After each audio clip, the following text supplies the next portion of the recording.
All right, so we are live, and today's live is going to be much nicer than yesterday's live. Because yesterday's live, to be honest with you, I was actually just mad and needed to do a live. But this live is to show off my W Korea. Hi, Anthony. That came in. I think I got this last week, but I didn't have a chance to show it to you guys on camera. So, hey, hi, Choi Minho.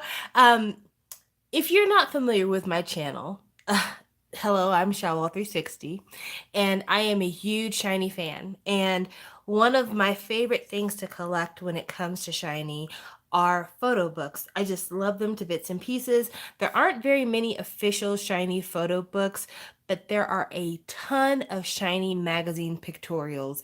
And over the years, I've kind of been on the fence about collecting Shiny magazines only because magazine shipping from Korea to America is super expensive. Now you can buy what they call clippings.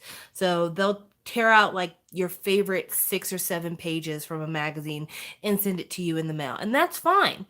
But that's not what I want because, for one, I'm not exactly sure how to store 8 pages because usually the pages are huge. So, like, this is way bigger than a standard sheet of notebook paper. So, it's not like I can take pages out of this and put it into a ringed binder and have it work.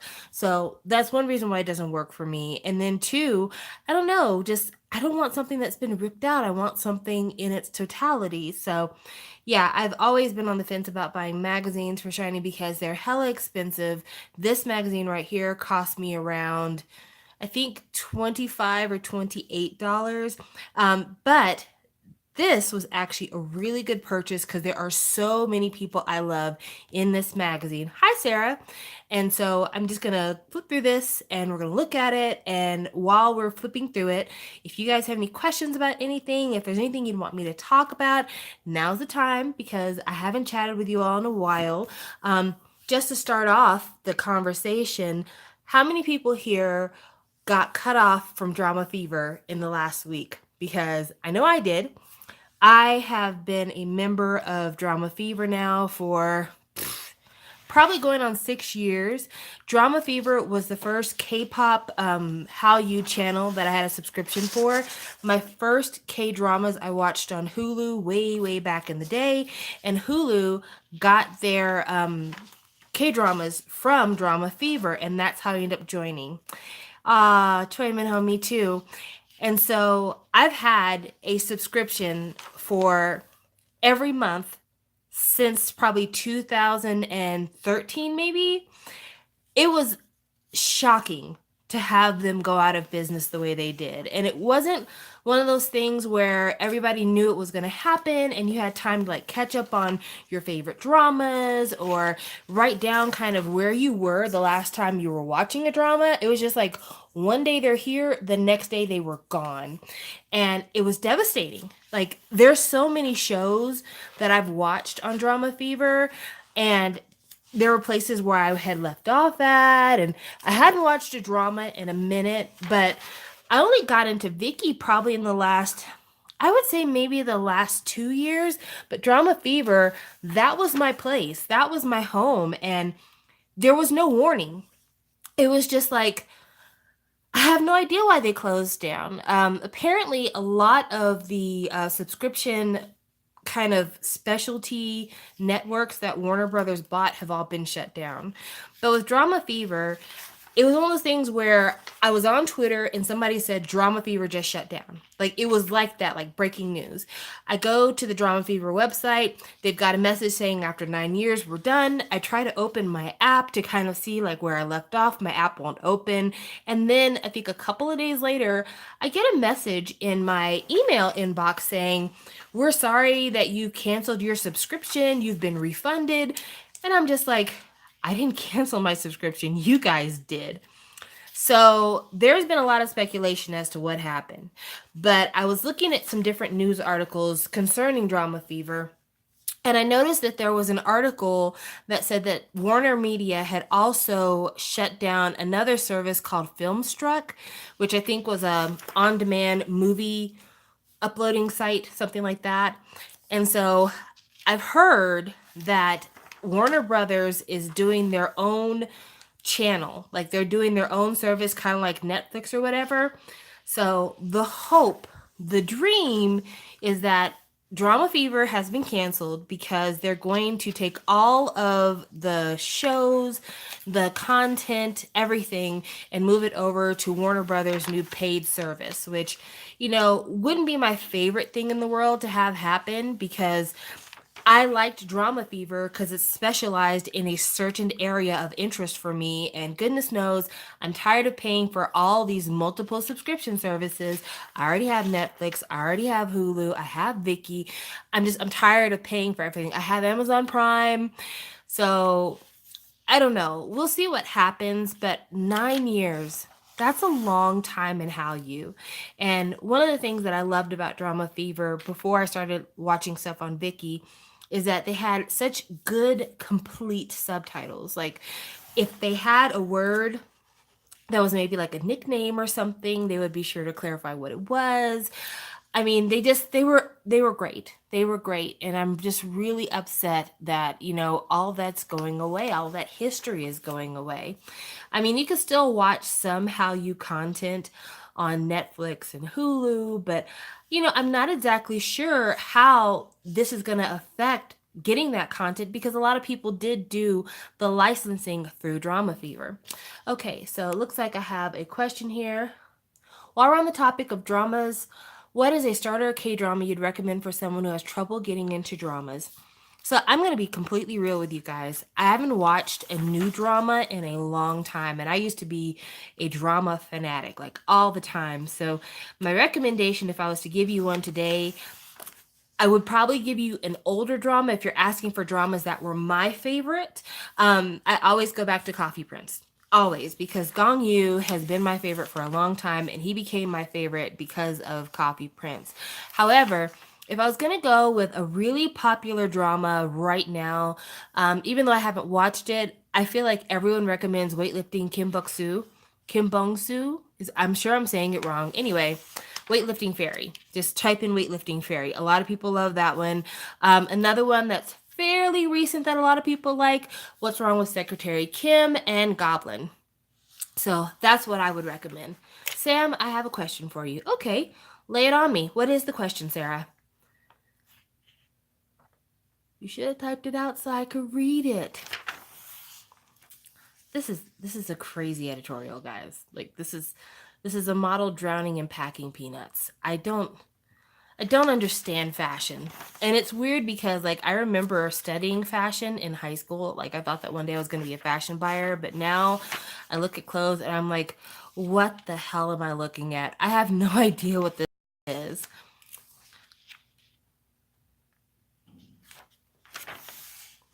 Okay, Sarah, you said you have a question, but you didn't type it in. I can't read it.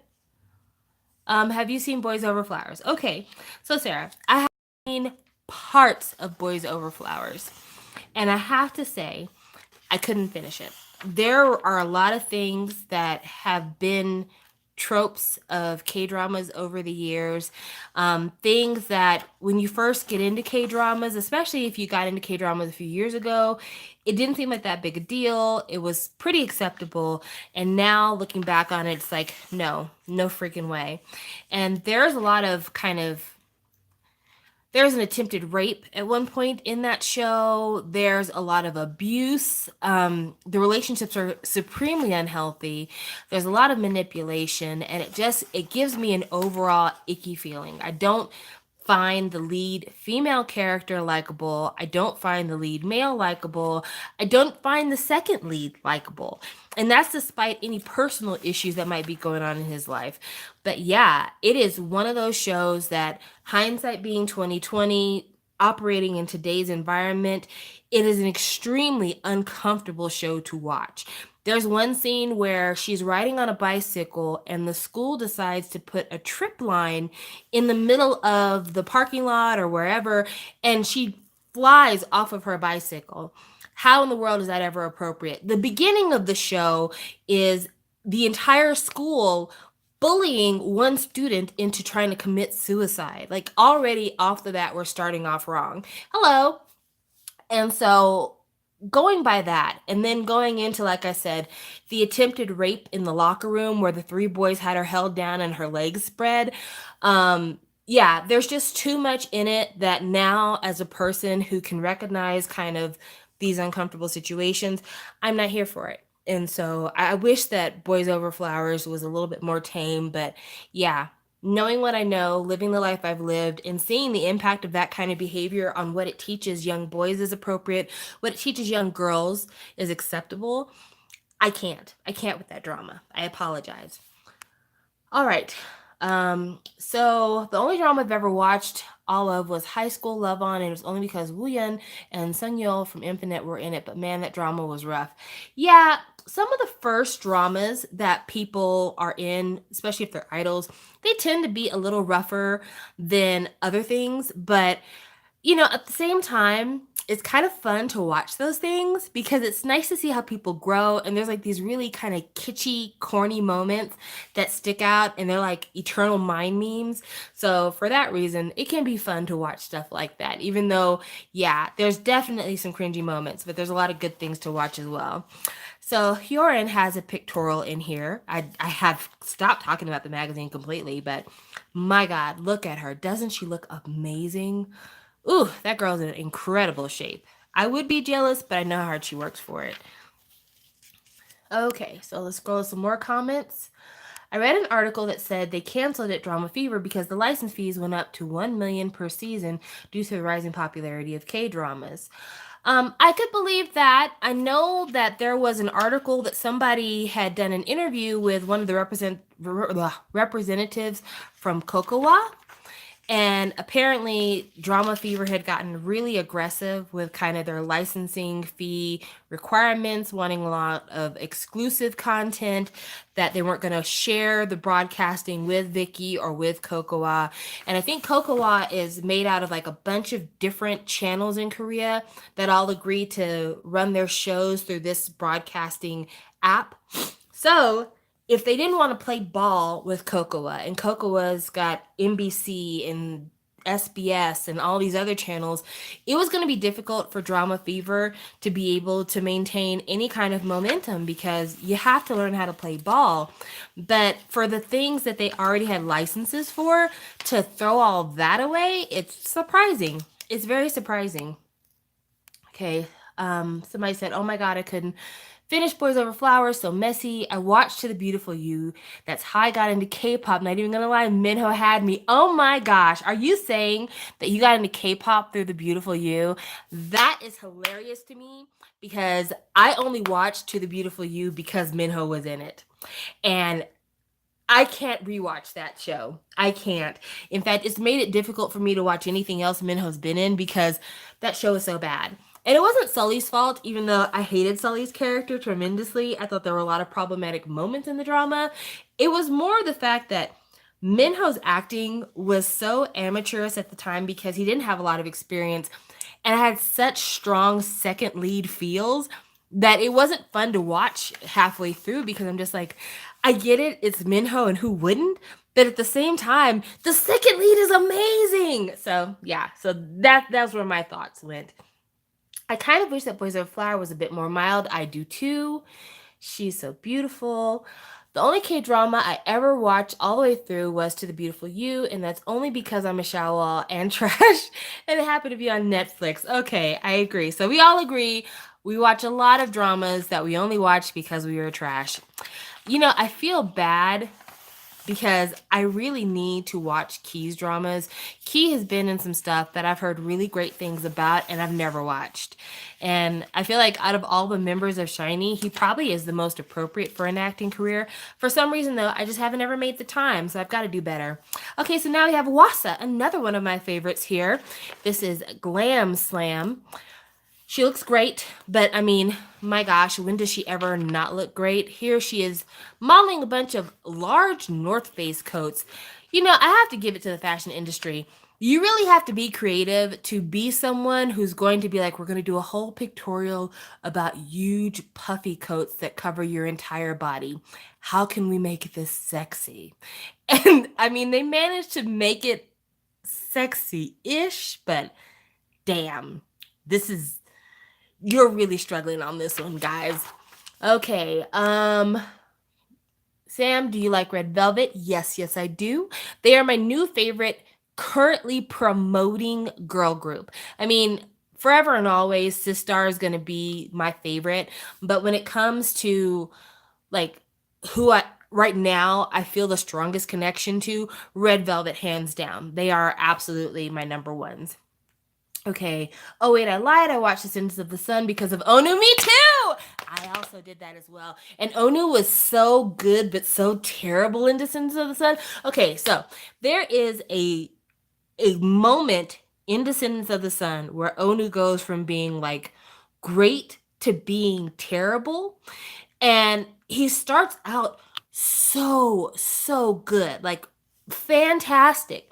And then he has his first major cry, and he cries so well, and it's so great. But it seems like after that, they made him like cry all the time in the show. And I got to the point where I was like, if you don't stop crying, you big old baby. So yeah, I liked Onu in Descendants of the Sun, but my gosh, if anyone in this world could cry, that man could cry. Okay, here we are again trying to make puffy coats sexy. And I mean, at least they picked a very sensual face, because Wasa has a very sexy face even when she's not like giving you the hard eyes. But it's puffy coats. I don't know how sexy you can make puffy coats. I'm sorry. Okay, now this is a beautiful coat. I'm sorry. I know what I said earlier, but this is a very sexy color of coat right here. So is that camel, beige, taupe? I'm not sure. I like it though. It's very, very pretty. Who is wearing this kind of coat with a pair of leather shorts? I don't understand fashion. Okay, in this one we've got on kind of a mini dress, thigh highs, and again a nice puffy pink coat. It's actually kind of cute though, guys. I'm not gonna lie. It's pretty cute. Okay, and we've got more Never Stop Exploring. That's actually kind of cute. I like this stripe right here. And then this one with the fur. Again, trying to give you sex face, trying to make you think these coats are sexy when they are literally just huge puffer coats.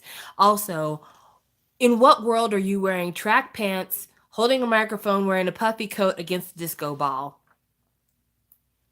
What is this supposed to be? Who did the set dressing on this? This makes no sense. All right, so let's catch up with the comments again. Um, who do you think is the best idol actor? I always love Dio from EXO. Um, idol actor, shoot, that's a really hard one, guys, because there's a lot of very surprising idol actors, and there's a lot of actors who start out as idols, their idol career doesn't work out, and then they become actors and they have more success as actors. Like that one guy from Zaya, he started out as as a Zaya idol boy band guy, and now he's primarily known as an actor. Actually, a couple people from Zaya, that's the way things happen for them. I'm trying to think who else. Oh, fuck, I cannot remember his name, but he's in that Are You Human show, or I'm Human Too, something like that. It's a fairly recent show. It just finished. But anyway, he was also in Cheese in the Trap. He is in a group called Surprise, but the S is the letter 5, and it's from Fantagio. And they're an idol group, but like every single guy in that group is an actor. He is so good. Like he's just really super talented, very charming, very good looking. Like he's perfect. But his idol career isn't really that big. So I mean, I guess Dio would be the best example of someone who is a huge idol in terms of record sales and also a really good actor.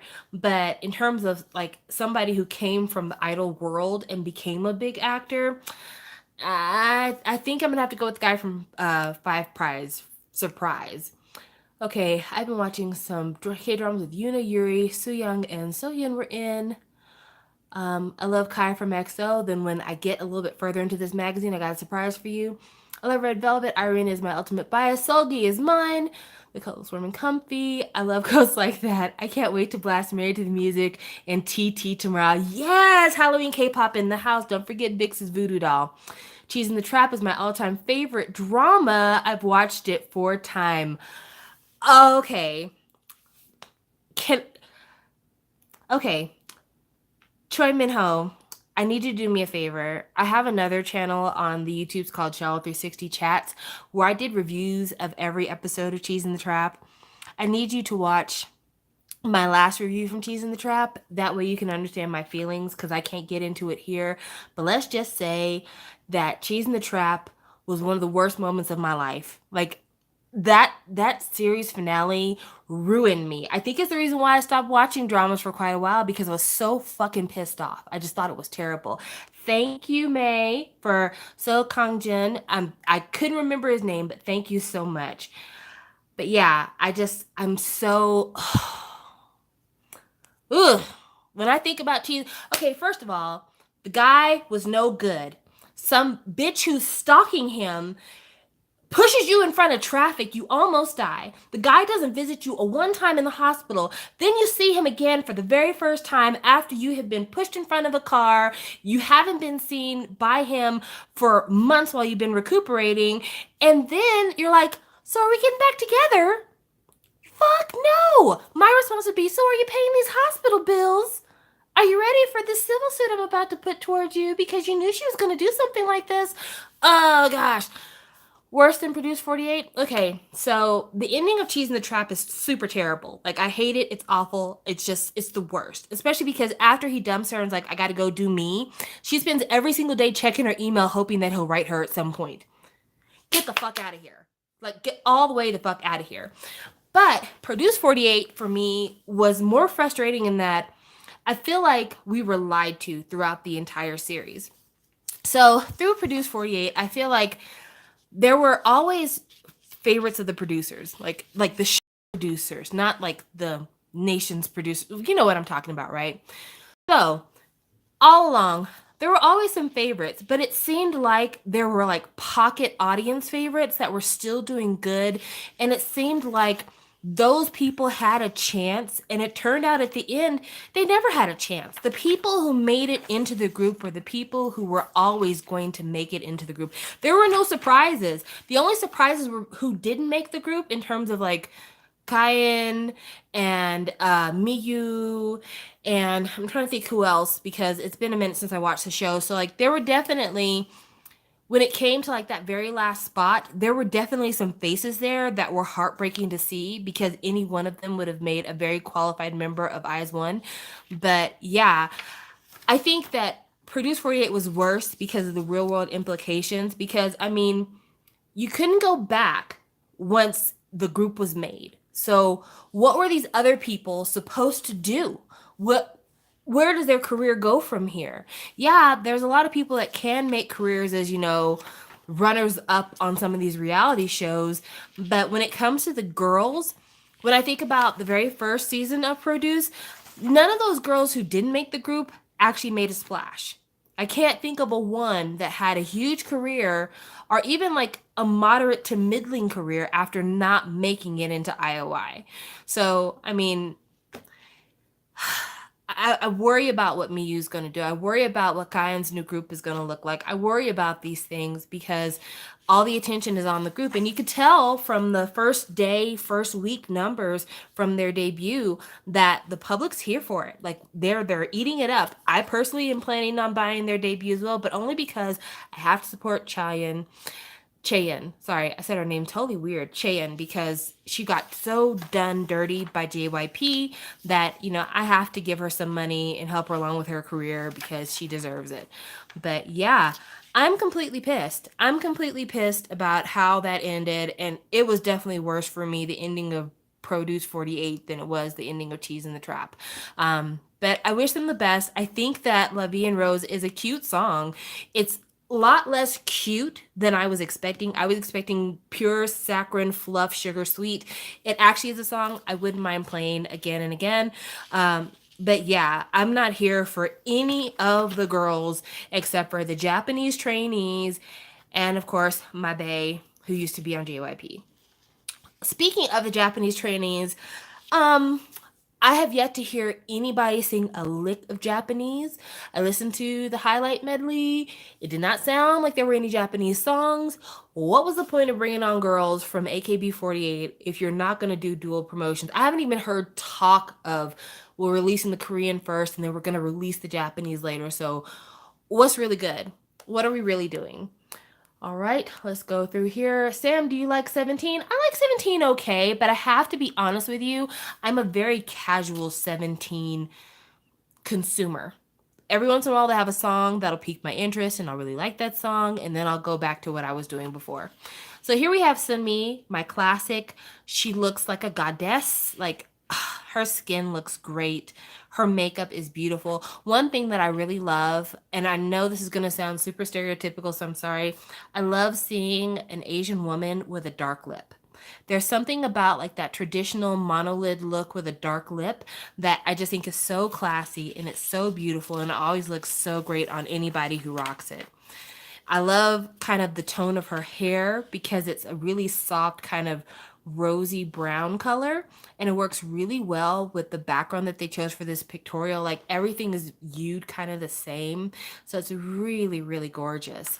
Speaking of Sunmi, I'm so proud of her. Like, if you had told me 2 years, 3 years ago, heck, gosh, even maybe 2 years ago, that she would be the breakout from the Wonder Girls, I'm not sure if I would have believed it. But now it's just like, wow, look at her.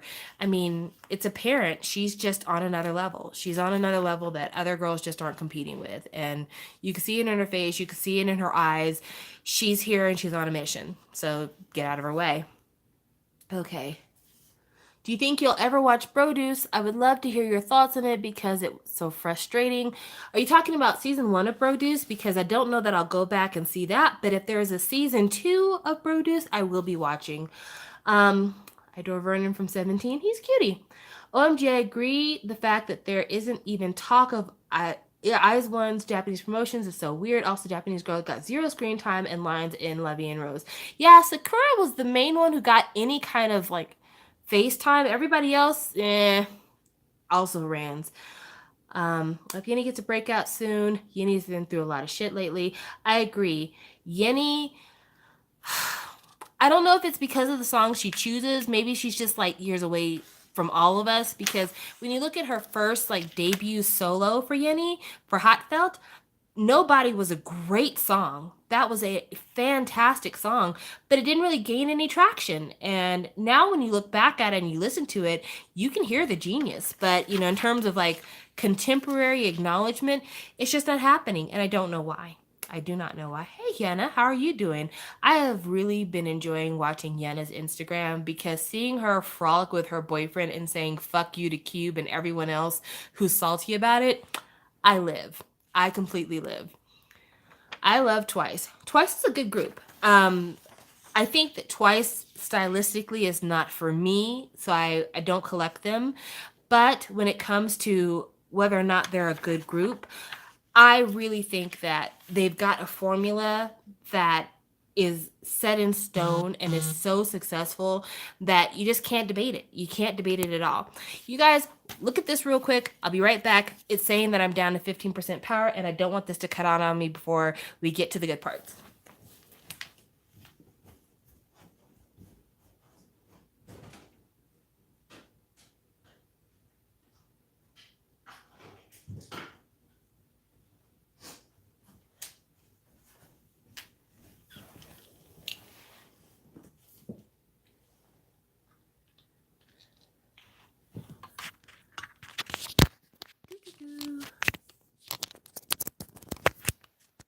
Are you watching Sungri's new show, YG?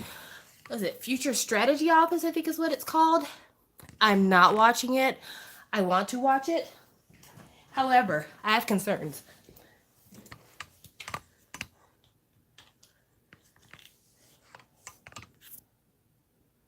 So, the show that YG is doing with Sungri, the Future Strategy Office, I have concerns. The concern I have is YG, I have finally managed to break my addiction to. Like, it took me a number of years, it took me a long time, but I finally got to the point where I was like, you know what? I'm not falling for every single thing YG does. I'm off that shit. And then this show happens, and there's all this scandal behind, like, kind of It's racy and it's scandalous and everything else, but it also sounds like a fucking great time. And there's so many people I like that are featuring on the show that I'm just like, oh, I want to watch it. But if I watch it, I will be sucked back into the YG vortex, and I don't want that. In fact, let me show you what I've already done to get sucked back into the vortex.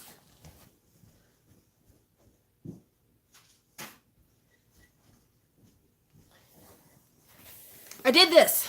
I bought this. Looking at this, is this fancy to you? Is this premium goods? Is this luxury items? No, it's not. But you know what it is? It's a Zion T album. And I'm a sucker. And I love him. So I have to buy it. Even though it was a $15 jewel case. A $15 jewel case. And that's before shipping, guys. Before shipping on Catch Up CD, it was $14.91. Do you want to see what I was in here for $14.91? Here's your CD. Behind it, little piece of artwork there. Nothing to write home. Let's go ahead and look inside of the jacket to see what's in there. Maybe there's something special in there. A picture of Zion T, the track list,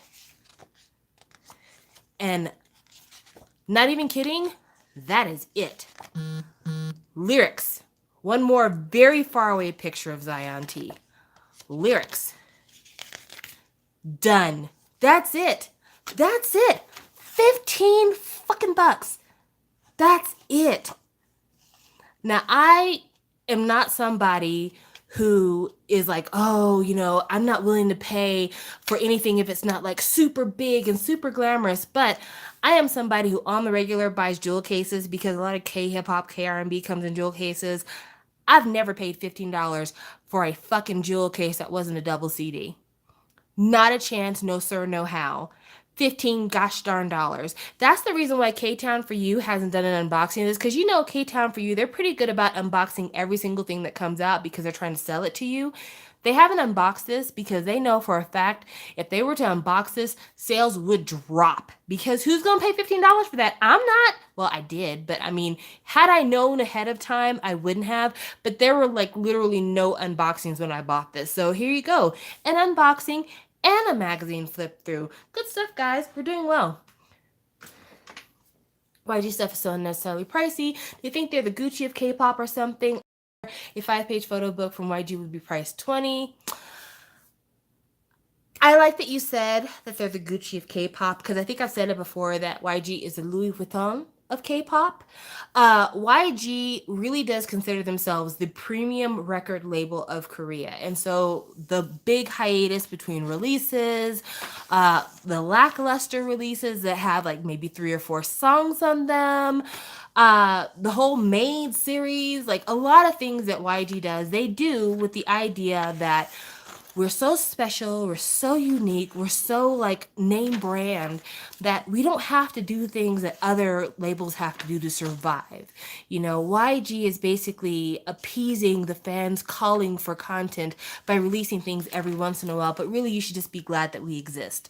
And so that's why I say, like, I really don't want to get caught up in a show for YG because, again, it's just one of those things they use to feed this kind of sense of goodwill, and then they turn around and they fuck you in the ass. And I'm not here for that anymore, guys. I'm too old for that shit. All right, we're back to some more pictorials. I don't know who this is, guys. Does anybody know who this is? It says Back to the Future. Yeah, I have no idea who this is at all. I mean, but it looks like it's an interview, so I'm assuming this is an artist of some sort. I don't know. We'll see. I'm mad that I let YG scam me every time an Icon Vacation Summertime DVD comes out, but they get me every single time. Yeah, I don't buy YG DVD stuff at all. They can't make me. I refuse to. There's a few Big Bang photo books that I've thought about getting that seem like a really good time, but I refuse. What do you think about the rumor that SM and YG artists won't be attending the Mamas this year? Considering that like YG and SM have owned the Mamas for several years in a row, I'm actually not mad at that. I'm okay with that. And I think it might be good for the Mamas in the long run. I mean, because when it comes to YG and SM and the amount of stage time their groups get and the amount of coverage they get, you know, a lot of the time it's almost like a 2/3 split. Like 1/3 belongs to SM, 1/3 belongs to YG, and every single other label gets whatever's left over. And so I think having it to where these larger labels who are featured on every music show, every award show, they're always in people's eyes, they're always in people's ears, to take that time away and let other groups have those stage moments, I think that would be really revitalizing for a lot of people. I think it's an event that draws a lot of attention. And so to be able to take that attention and spread it to some of the lesser names, to give a large stage to maybe some K hip hop groups, let Amoeba Culture and AOMG and Higher Music have like a big moment on stage, to let groups like Momoland do a really big stage, to let, even though I hate them, Cube do something kind of big. I think it will be really nice to have all those labels who don't share as much of the spotlight to get a big moment. And, not for nothing, maybe because SM and YG aren't there, GOT7 will have like one last big stage because, truth being told, it has been a downhill slide for GOT7 ever since probably Hard Carry. Like every comeback, it seems like they do worse and worse and worse. So for them to finally get like one big stage where they can sing Lullaby and, maybe try to build some momentum back, maybe do something really special on that stage, a medley, whatever they need to do. I would love for there to be an opportunity for some other act to get like a big stage and kill it and then have a career resurgence. That would be awesome for me. I'm mad Love Scenario won't get Song of the Year.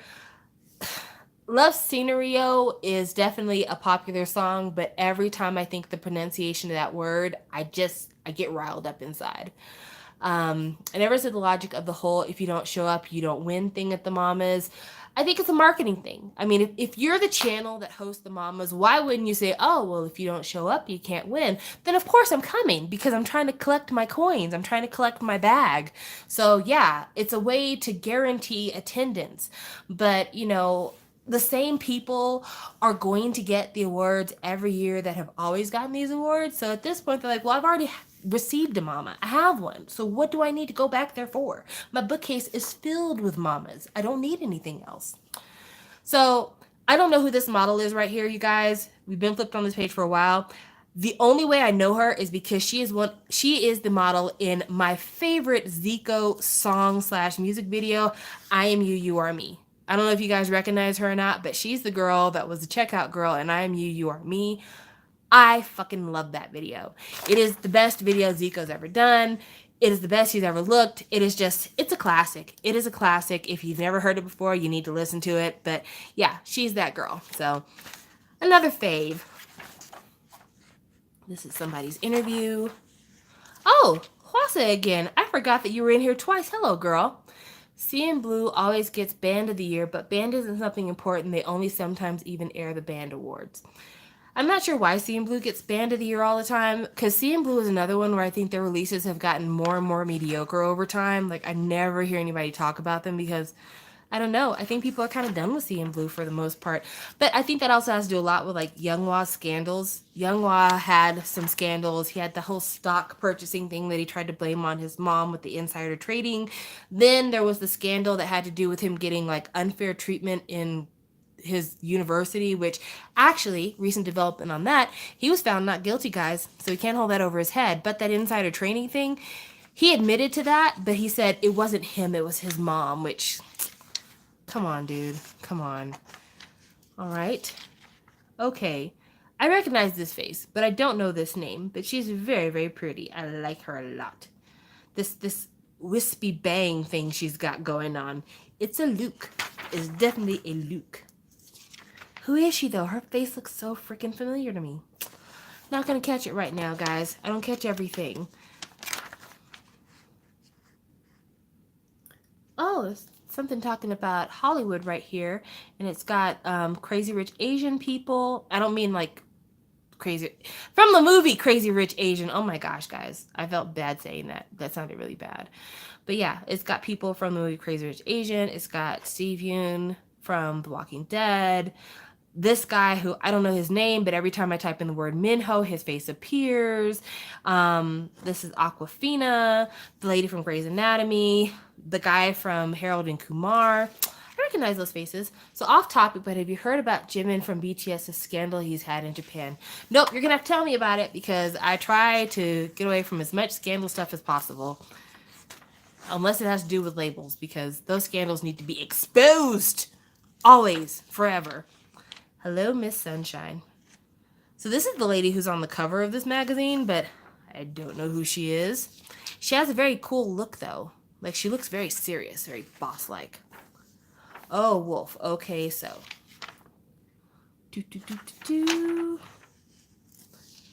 Yeah, I find her face to be very pleasant. I like it a lot. And I like her jewelry with that. Like the clothes she's wearing, they're very kind of rough texture, like linens, but then she's got like these really delicate opulent jewels.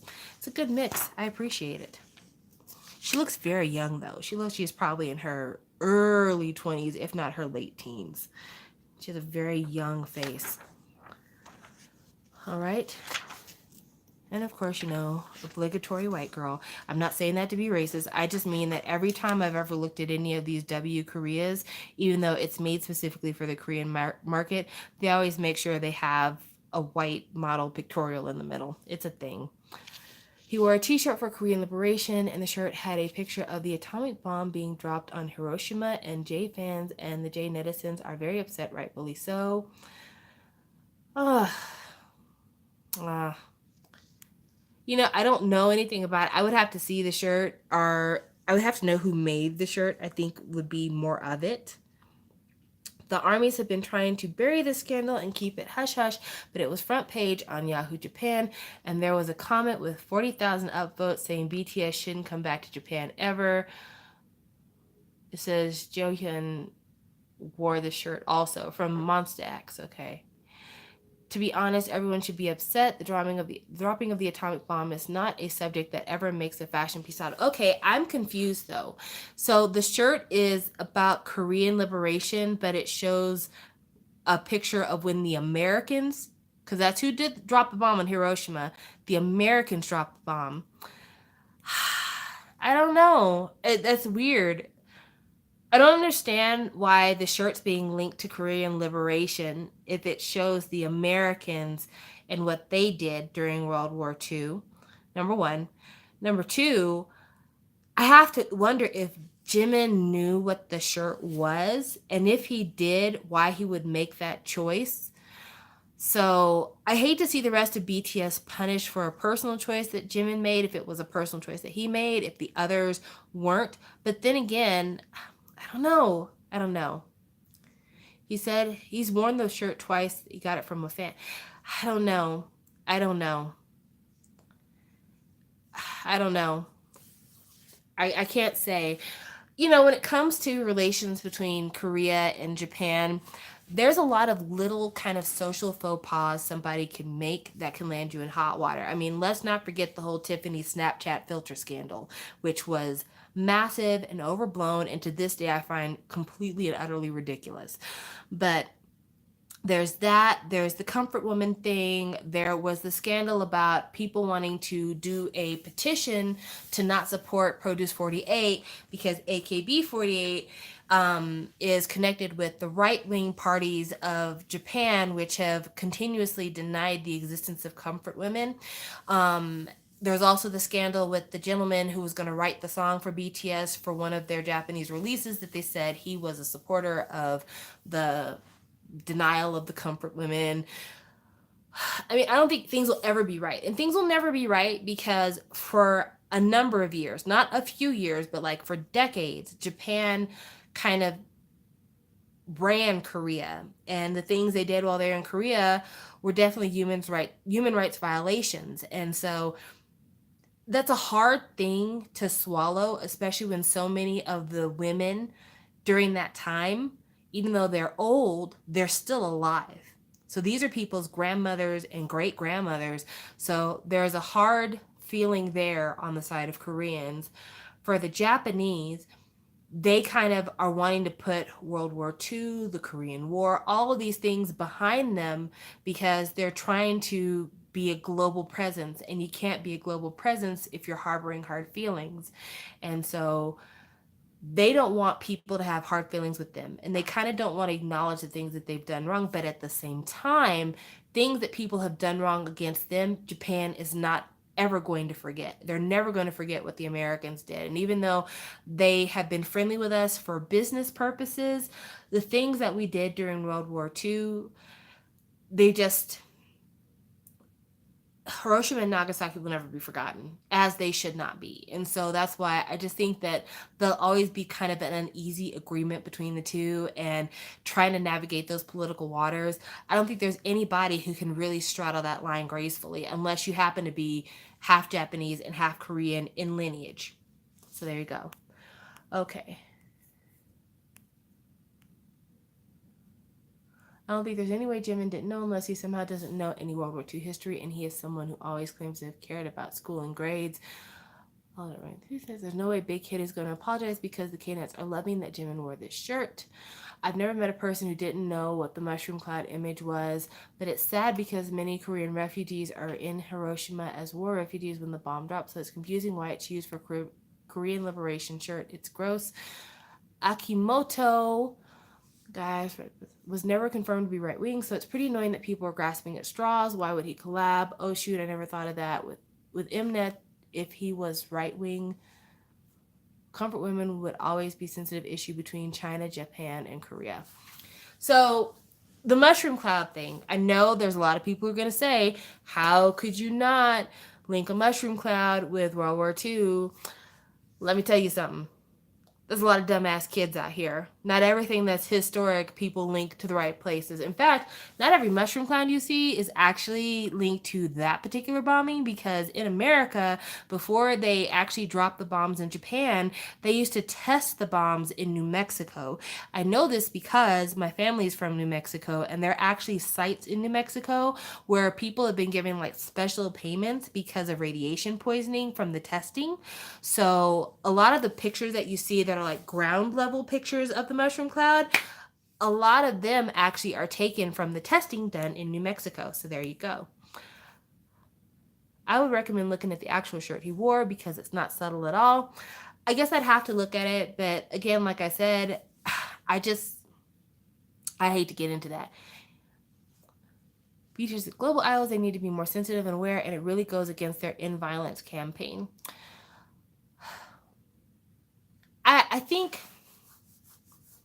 I do think that BTS being global idols, they definitely have to be more aware of signals that they send, because they are being watched as closely as they are. But at the same time, I kind of feel bad for the way that PC culture, and I'm not saying this because I'm like some super right wing person, because that can be further from the truth. I hate the way we're kind of in canceled culture. I feel like every single time somebody does something, everybody's like, you're canceled, you're canceled, you're canceled, you're canceled. No one's allowed to learn any lessons from anything. And even if you do something that might be in poor taste, no one's ever allowed to make a joke. No one's ever allowed to make a mistake. Everyone is held up to this impossible standard that in our real lives, those of us who are nobodies and nothings, we would be able to recover from. These people are not. And I've gotten to the point where I'm sick of it. I mean, unless you do something that hurts someone in a real way, like face to face, relationship wise, physical, things like that. Those are the things where, like, yeah, you're canceled. Like, if you get caught beating somebody, you're canceled. If you get caught, getting in an altercation with somebody, you're canceled. If you get caught, like, getting mad at somebody and just, like, letting a wild stream of racial slurs flow out your mouth, you're canceled. Other things, though, I don't know. I think that I'm more apt to be like, can you learn from it? Can you do something different? Are you stuck in this mindset? Are you willing to see kind of why this is a problem and try to make it better? But this situation, like I said, without really kind of seeing the shirt for myself or kind of knowing what's going on, because again, I'm just not hearing it from this. So I don't want to judge it based on hearsay, because that's not how I roll. But just based on what I'm hearing so far, I don't really want to say he's canceled, and I definitely don't want to say BTS is canceled, because I mean, There's just too much that I love in BTS that has nothing to do with Jimin that I'm not ready to let go of until I see something that maybe shows that like everybody's in on it. Then we can talk about things for sure, because I'm not blind. There are people that I've had to not fuck with because they've done something that's just too dirty. Like I still struggle, and I've said this before in videos, I still struggle to this day with Michael Jackson because I love the Off the Wall album. Like that is the album of my life. And I also do think that Michael Jackson touched them little kids. So, I mean, what does that make me? Until someone does something absolutely disgusting and unforgivable, I'm not canceling someone, especially if I'm a huge fan. I mean, like I said, if you fight somebody, if you're a rapist, if you molest somebody, if you let your racist tirade come out because you call yourself being mad at someone, and then you're like, fuck you, I can say what I want, then yeah, you're canceled for sure. But even the racist tirade thing, depending on like how long ago it was, what you've done since then, what you've actually lived to prove is who you are, I even might be able to let some of that go if enough time passes.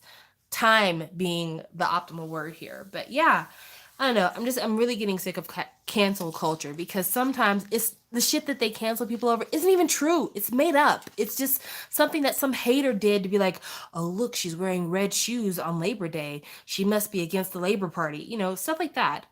I notice that often someone will cancel another group or artist for something very similar to something their fave did, but they'll never cancel their fave.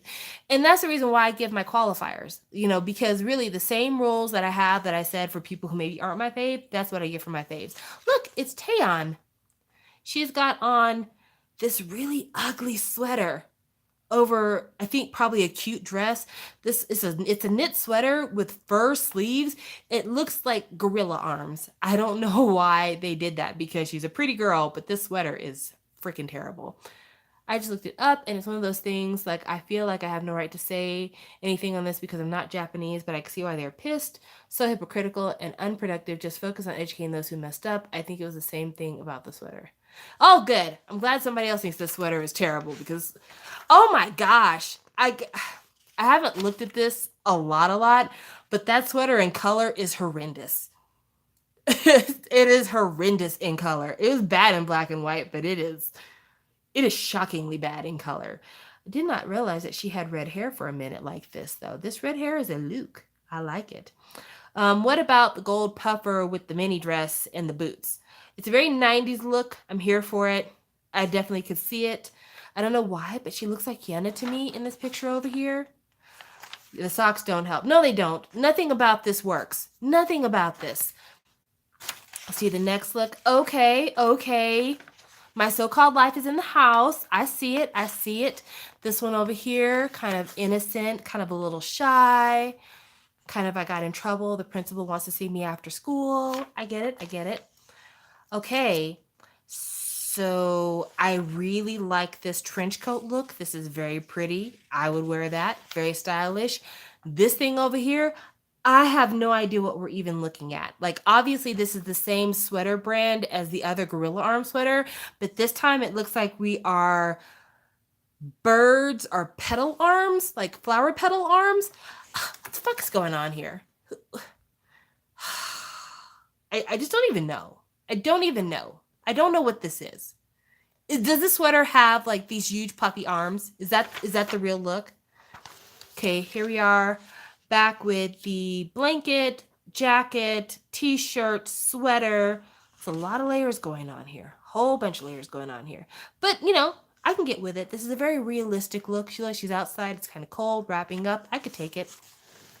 This one over here, we've got the teddy bear fur jacket with the turtleneck and the striped skirt. I can dig that too. That's very cute.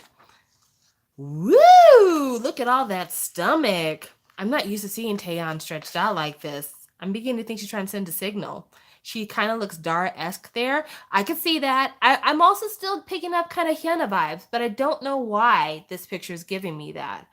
And then this is the Gorilla Arm sweater again. You like the sweater in color? Okay. I don't like the sweater, period. But in color, it's too much. It is way too much for me. All right, and here we are again in our halter top sweater and puffy vest. Who's supposed to keep warm like this? Like, real question. Your halter top sweater, your puffer vest with no arms, how does that keep you warm in the winter? What are we really doing, guys? What are we actually telling the kids? Okay, so this is goth punk, and according to what it says on the bottom, we're looking at Chanel, Versace, Gucci, Alexander McQueen, Saint Laurent, Chanel. All right, because the goths love their designer labels. Absolutely. I'm not mad at this though. This is actually pretty freaking stylish. Any other things for us to talk about? Because I'm not going to talk about the BTS thing anymore because, like I said, I just need to know more about it. And definitely, if nothing else, if BTS has decided they're not going to promote in Japan anymore, and this was like the signal, like, we're done here, that's it, we're not making any more Japanese tracks, please let me know, because that means a bunch of shit's about to go on sale on Zen Market, and I'm trying to get in while the getting is good. Alrighty. After concert. So this is supposed to be kind of a 70s pictorial. I always mix those two up. Can't wait to see what SHINee does for SM's Halloween party this year. I'm excited too. I mean, of course, like, SHINee always does something great for SM's Halloween party. What's your favorite Halloween treat other than Minho? Okay, so this is something that I don't think a lot of people like but me. And so please don't be mad at me when I tell you the disgusting treat I love. I love flavored Tootsie Rolls. That is my supreme trick-or-treat treat. I don't know why. I don't know when this started. It probably started for me in middle school, maybe a little bit before middle school. But, you know, there's like the regular traditional chocolate flavored Tootsie Roll that everybody gets. It's ubiquitous. During Halloween, a lot of people get those Tootsie Roll flavors that are like strawberry, vanilla, and lime and orange. Those are the other Tootsie Roll flavors. Bitch, my favorite thing ever. Like, I hunt those things down like a greyhound or some kind of drug sniffing dog. I've got to have it. It is my favorite Halloween treat because it's the only thing that happens around Halloween that doesn't really happen the rest of the year. Like, all the chocolates and stuff like that, you can get that all the time. I hate candy corn, but I love a flavored Tootsie Roll. So good. YG is planning another survival show with his 29 trainees. Yikes. Oh, and what do you think of Jennie going solo? The lime Tootsie Roll makes me want to gag. Oh, but I don't know. I'm just saying. I get why some people don't like it. It could be a texture thing. It could be a flavor thing. But, you know, that's why I said, don't hate me. I realize I'm atypical. Okay, we're getting into good stuff. We got some Sehun action here. Yay. When it comes to Jennie's solo, I don't understand why Jennie's got a solo, to be quite perfectly honest with you. I get that YG is trying to capitalize on Blackpink as much as possible because there really aren't any other females that they're promoting on YG because EHI is just going to stay in that basement until the locks rust. But I think out of all the members of Blackpink, Jennie's distributed the most versatility in terms of being a rapper and a singer and a dancer. But I think the group is too new for all that shit, to be quite honest with you. But I think I was talking with Mason and Jade and Alex about how nowadays you really can't say what will and won't work when it comes to K-pop in terms of debuts and what to do after a debut. I mean, because who would have thought that what Luna did would work? I don't think it's worked in terms of like the group thing. I feel like everybody lost interest in Luna after they became a group. But in terms of like the solos coming out every month before they finally debuted, it seems totally against logic to show the solos first and then show the group. But it happened, and it was the formula that worked for them. So I am kind of iffy about it, but it's YG, so it's a guaranteed seller. Like, there's no way it's gonna flop because it's YG and it's Blackpink, but I just don't know if that's a move I would have made if I was running SM. Look, we got some Schumann action over here. Can you see some Minseok right there? Well, I mean, you can't because he's behind this curtain of sorts, but I swear it's him. I know it's him. I've seen this before. It's him. I promise. Shin Raiji, at least let them release a full album before doing that. They won't have a full album for 2 years probably. They'll have another mini album and then they'll have a full album. Flavored Tootsie Rolls definitely aren't my favorite, but like if they're there, I love the vanilla ones. See, everybody's got a flavor. The EXO drought is finally ending. I knew she's gonna have one, just not this soon. Sehun could have his jacket unzipped. I mean, it is unzipped a little bit. I mean, do you not see this strip of chest right here? You know, we're getting a little bit of action, and it'll cost. Hey, he can't give you everything. He can't give you an unzipped jacket and a faux blowjob. He's got to give you one or the other. Of course, Twice hasn't had a subunit solo thing since they debuted 3 years ago. Twice can't have a solo because there's only so many singers in Twice. And that's not me being shady to them. That's me telling you facts. So, I mean, if they were to have a solo, depending on who the solo is, it would sound just like Twice. Okay, so we've got Minsuk again in the purple. I like it. Have you pre-ordered EXO's album? No, because I don't pre-order anything, and also because I've heard that it's going to be in stores, and if it is, I'm going to be buying it in stores. I've made up my mind, you know, when it comes to these albums being released in America and in Korea, if they're going to be released in America, I'm getting them in America. I'm not doing the doubles anymore. I pre-ordered BTS's last album, the Answer album, and it was for nothing. It was for no reason. I mean, I end up buying almost every single one of them in store. If you buy the American ones, they come with folded posters. So that's why I'm just saying, like, there's really no need for me to buy both. Yes, we do have some bacon right there. See, I told this magazine flip through is actually very nice. If you can get your hands on one of these, I definitely recommend W Korea October 2018. The Twice teasers are so good. Haven't watched them because Twice is not really my thing. I'm a casual Twice enthusiast. The US album and the Korean album comes with different postcards, by the way. I mean, it doesn't matter because I don't collect EXO postcards like that. If the photo books look the same, then that is what it is. Ooh, it's my favorite ship in EXO, Kaisu. I don't know why Kaisu is my favorite ship in EXO because, I mean, it could have been Chanbaek because they had some of the best fan fiction when I first started reading fan fiction. But I don't know. I just find these two to be like better suited on a physical level. I find it very enticing. And also I like the way that people read that they write Kaisu. It always is very nice. Kaisu fanfics always got the most angst. See, I don't find that Kaisu has a bunch of angst. I find them to be quite romantic and funny, but that's because I only read the ones that are written like rom-coms. Do you know how to store a magazine safely? I have one so far and I'm afraid of it getting ruined. Okay, so I'll tell you how I plan to store this for anybody who's interested. I plan to put a piece of cardboard behind the magazine. Like the cover's still going to be available, but the back, I'm going to have some cardboard right here. And then I have some clear magazine sleeves that I also use to cover certain albums in my collection. And I'll be putting that clear magazine sleeve over this magazine. And that's how I'll be keeping it. Yay, I'm not the only one who loves Kaisu. They're my fave. And I think it's because I love Dio's face. I love Kai's face.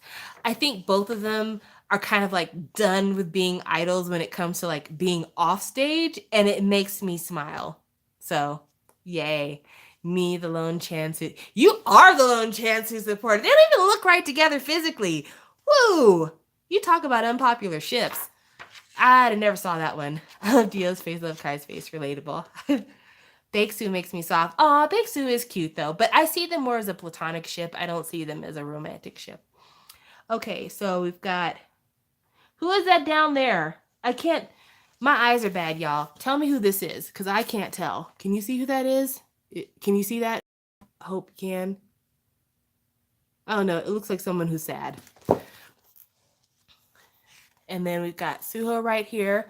Looks nice. So that's Say. I thought that was Sehun, but then I'm like, is that Suho? Because it's just so small and it looks so depressing, and the eyebrows don't look right, which is why I think it might be Suho. But yeah, they could have, as big as this sheet of magazine is, are you telling me that you had to make him smaller than my palm?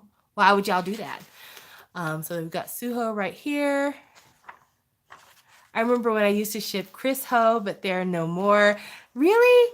I'll tell you the ship that I always related to when it came to Chris and him. Ships never die in the fanfic. That Chanyeol didn't have his ears. We're all looking for features to identify. So we've got some more Kai. He's looking very wistful and dreamy. And then over here, we've got a very depressed Chanyeol. He's like, I want to wear something sexy. I love pictorials. I don't know why. They get me in a soft spot. Okay, so we do have some Chen here, which if y'all have watched me long enough, y'all know Chen is my least favorite member of EXO. But I have to say, because I'm not allowed to end on a sour note, he is probably my second or third favorite vocalist in the group. First is always going to be Dio, because I just love that little man. But Chen, over the years, I've come to really respect his voice. And he has a song on the first SM Station album. I think it's called Something Something or A Little Something. I cannot recall, but it's him and Hayes together. I love it. I think it's perfect. It's wonderful. I wish it was on an EXO album. So, you know, while he'll never be somebody that I hold close to my heart personality wise or looks wise, vocally, I think he has really picked up a lot of slack in the group. And if we're going to have EXO solos, he deserves. He absolutely deserves. Okay, and then we've got more bacon here. I love how K-pop brought back the bucket hat trend. I mean, if you consider it brought back, because I don't ever see anybody in the streets wearing bucket hats. I think this is almost a strictly K-pop thing, but sure, yes, bucket hats are back. Absolutely. Okay, we have more sad Chanyeol. Why are you so sad? Why are you sad? You look like you're super comfortable. You should be happy. I actually kind of am jealous because this looks like my dream sweatsuit. It's pink, it's oversized, it looks really fluffy. I would wear this. Like, this is a look. This is a look. L-E-W-K. And then we've got Chen over here, again with the bucket hat, threatening to take off his clothes. I don't believe you. Show a nipple first. Okay. Aw, Dio, why do you look so sad? You look like somebody stole something from you. Like, aw, he took the last ice cream cone. I was gonna eat that. And then we have Suho right here. That's a pose. Have you watched 100 Days? No, I've kind of been on a K-drama hiatus. I need to start watching K-dramas again. But there's so many things that I haven't watched during my absence that I don't even know where to begin, because I want to see what's wrong with Secretary Kim, because I haven't watched that yet. I want to see the Human Show, which I still can't remember the name. But anyway, there's a lot of stuff I want to see. And so I feel like I can't watch anything new until I've watched some of the old stuff. Like in between Goblin and today, there's a bunch of stuff that I missed. EXO is sad because they need a dang comeback, but this was the October one, so they already had announced that they were coming back at this point. But maybe the pictorial was shot before they were confirmed and comeback date. So I'm gonna go with that. Why is this baby out here in no bottoms? Like, he looks like he's at Walmart, because I can't tell you how many women I have seen in Walmart wearing huge sweaters with like panty shorts on, and it looks like they have no bottoms. This is what this looks like. And then we're over here with the skirt. All right, I can get with the sweater and the skirt. That's cute. This actually reminds me of something I would have worn in high school, because I was a teenager in the 90s. Were they not freezing while shooting these things? Well, you know, I don't know, because if this was shot indoors, maybe it wasn't that cold. All right, a new chapter. This face. Does this face look familiar to me? Is that Sully? No. Is that Sully? Wait a minute. This face looks really familiar to me, but I'm not sure. Is this Sully? Are we looking at Sully here? Y'all tell me. Is that Sully? Gosh, I feel like I haven't looked at Sully in so long, I don't know what her face looks like anymore. But I feel like that's her. I really, okay, this picture right here, this one in the traditional wear, I feel like that's definitely her. Wow. You know, Yeah, that's definitely her. So, in case y'all are wondering how I feel about old girl, I still don't like her. I still will always be mad about how she did FX. I will still always be mad that she chose Big Dick Choiza over her musical career. I think she did some interview recently where she's like, I was a child star and I felt like everybody was making decisions for me. And this was something that I did to take back my decision. Whoa, hey, the hell's going on here? Is this threesome action? What the heck? All right. Let me get it to where y'all can see all the angles here. There you go. Anyway, I've always hated the fact that she fucked up FX's comeback for Red Light. I'm like, I get that you need to leave, but you couldn't leave until after promotions were over. Who does some shit like that? Okay, she said something about how being in FX is like wearing clothes that don't fit. Listen, I get that we all do things we're uncomfortable with, but you weren't in that group alone, and I don't think it's fair for you to shit on everybody else that was in that group. Hey, this is getting steamy. What is this, the fanfic pictorial? Share my breath with me. I suck you in like fog. Okay, already. What? Again, who is this pictorial for? What fashions are we looking at here? I can barely see the clothes. Are they wearing clothes? All right, then. All right. Anywho, yeah, like, she wasn't alone. And I think just as a matter of respect, if you felt that way, the least you could have done was either talk to your group before the promotion and say, hey, we need to work this out because you guys are going to have to promote without me. Or you should have told them, I will promote with you until the end of this comeback and then I'm out. So, I mean, for her to just like jump ship in the middle of a promotion cycle, nah, no. Something else was going on. I think she was stigmatized and she kind of lost track of where she was, what she was doing. And she's like, wait a minute, we're going to be on a comeback schedule. It means I'm going to have to be like more than a week without Choiza. Nah, I quit. I got to be with my man. I am really digging this pictorial here. This is some sexy stuff. Mm-hmm. Okay, voluminous. Art. The way her and Tao acted after they left their groups annoyed me so much. The Tao, I will say that Tao, I was kind of disappointed in the way he acted after he left EXO at first. Not because of things he was saying about EXO, but just I felt like he was kind of acting a little bit bratty in general. But I also think that when it comes to Tao, he was incredibly young. And I think that there was just a lot going on behind the scenes. And if I had to guess, I would say that he was very unhappy, like just in general. And I think that as the years have gone by, he's definitely calmed down. And we've had a chance to see that his unhappiness was kind of what led him in the things that he did. Whereas Sully, I don't even think it was about unhappiness. I think it was really about a man. And I know it seems incredibly sexist of me to say that, but that's just how I feel, guys. I'm sorry. Luna and Amber keep having to perform as FX at SM Town concert, and it's sad. I miss FX as a group. I do too. I think it sucks that it's just two people out of that entire group who are supposed to represent them at concerts and appearances and everything else, because Crystal's off doing her thing and Victoria's off doing her thing. But I also think that proves that Sully wasn't bound by the group, because they were kind of still doing their own thing anyway, even before Red Light. They would have been doing their own thing after. So why the hell did you have to be like, oh, I'm in clothes that don't fit, when FX doesn't even promote like that, So I don't know.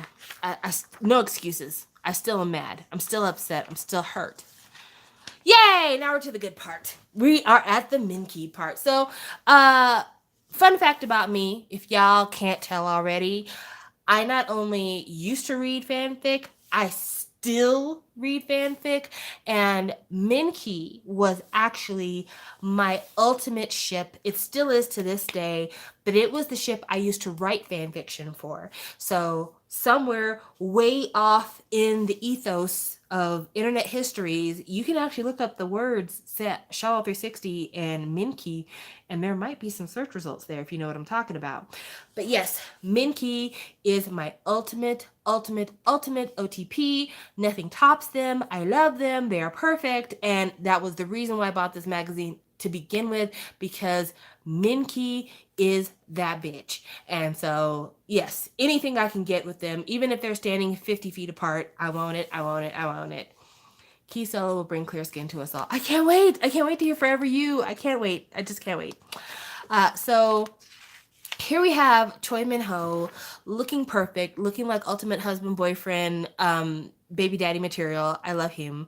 This sweater cloak he's got on is ridiculous. Like fashion wise, what is this sweater poncho thing? What is this? What is this? How am I supposed to wear this, y'all?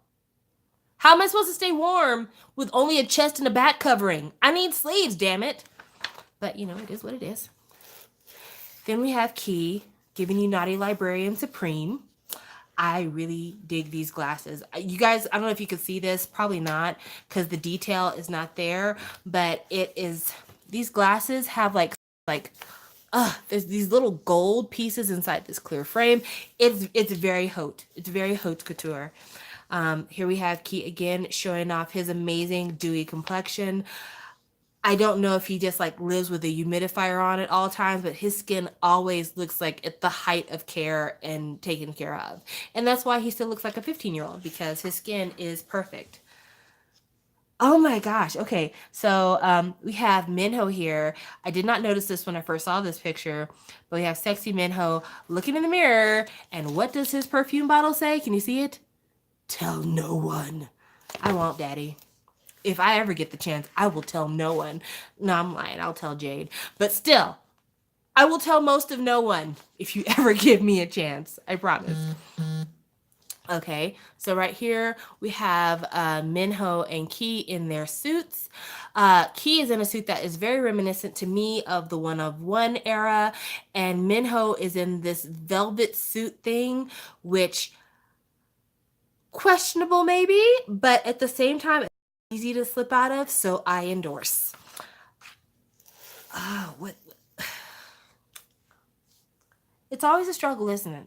You give and you take. You give me a slip of chest, and then you give me this multi-layered suit dress thing. I don't even know what this is, y'all. I can't tell if this is a skirt, if this is pants. This jacket is coming apart. I have no idea. I'm just gonna kind of bring this closer to the camera so you can see that detail. What are these bottoms? What is this? What is this outfit? Why would y'all do this? Like, if I just do this number here, if I just do that, it's perfect. It's perfect just like that. Just like that. But then you ruin it with all this other number. At least his knuckles are attractive. You have very sexy knuckles, Minho. And then we have Key doing his impression of homeless on Chanel number 5. I don't see what they were doing with this. Like, you've got these pants that have been like purposefully ripped, all that sexy kneecap action, if you can see it. But then you've got the beanie and the jacket kind of to one side and kind of the alcoholic shirt look. I don't know. I guess this is the page that they put in there to be like, remember that this is fashion, but both of these looks are out of bounds. They're terrible. And then that's it. That's all we get for Minky. Oh, sad day. But, you know, we had a lot of fun with everybody else, didn't we? We got Hwasa, we got Hyorin, we got EXO. Like, we just had so much fun. Taeyeon from Girls' Generation. I want to say SNSD, but then I was about to say STD, so I had to stop myself. We also had some Sunmi action in there. We even had some Sully, and I don't even like that girl like that. So yeah, we had a great time. And now we've got this guy who, you know, we spent so much time asking for nipples. Now we get it, and it's not even fun nipples. These are like sad, I'm being coerced into doing this nipples. And it's just the same guy holding purses, looking like he'd like to be anywhere else but here. And then here he is again, holding a bird, wanting to be anywhere else but here. Poor guy. I feel an obligation to finish looking at this just because we're here. Again, could not be more fucking bored. He's like, yes, I get it. It's Gucci. Can I put this bitch down now? She's heavy. Ooh, who is this? Why does his lip look busted? What's going on here? That boy's lip looks busted. I don't like that look. That looks sad. I think it's the lipstick, because I think it's like matte lipstick, and then there's like something that they put in the middle of the lip, but it's gross. Because see, she's got kind of the same thing going on too. And I'm sure her lips are ultra soft, and the makeup just makes it look like she's been biting on her lips all day. When does the check clear? Aw, I know these are fake tattoos, but they're sad fake tattoos. I don't know if y'all can see that, but it's like, it says loner and an upside down cross, and then like some kind of dog slash wolf. They can't be, those cannot be his real tattoos. I refuse to believe these are his real tattoos. That upside down umbrella, I refuse. I refuse to believe that he's got the Vaporwave meme statue on his chest. I refuse to believe. Do you guys know what I'm talking about when I say the Vaporwave statue? Like, that's the statue from the, what's it called? Mac something or other. Macintosh? You know, you guys know the song, right? You know the song. Do do do do do do do do do do. Anyone? Does anyone in the room understand what I'm talking about? No one? Okay, fine. I wish that I could play it in the background though, because like low key, that's one of my favorite songs. My daughter plays it all the time, and so like it's really gotten under my skin.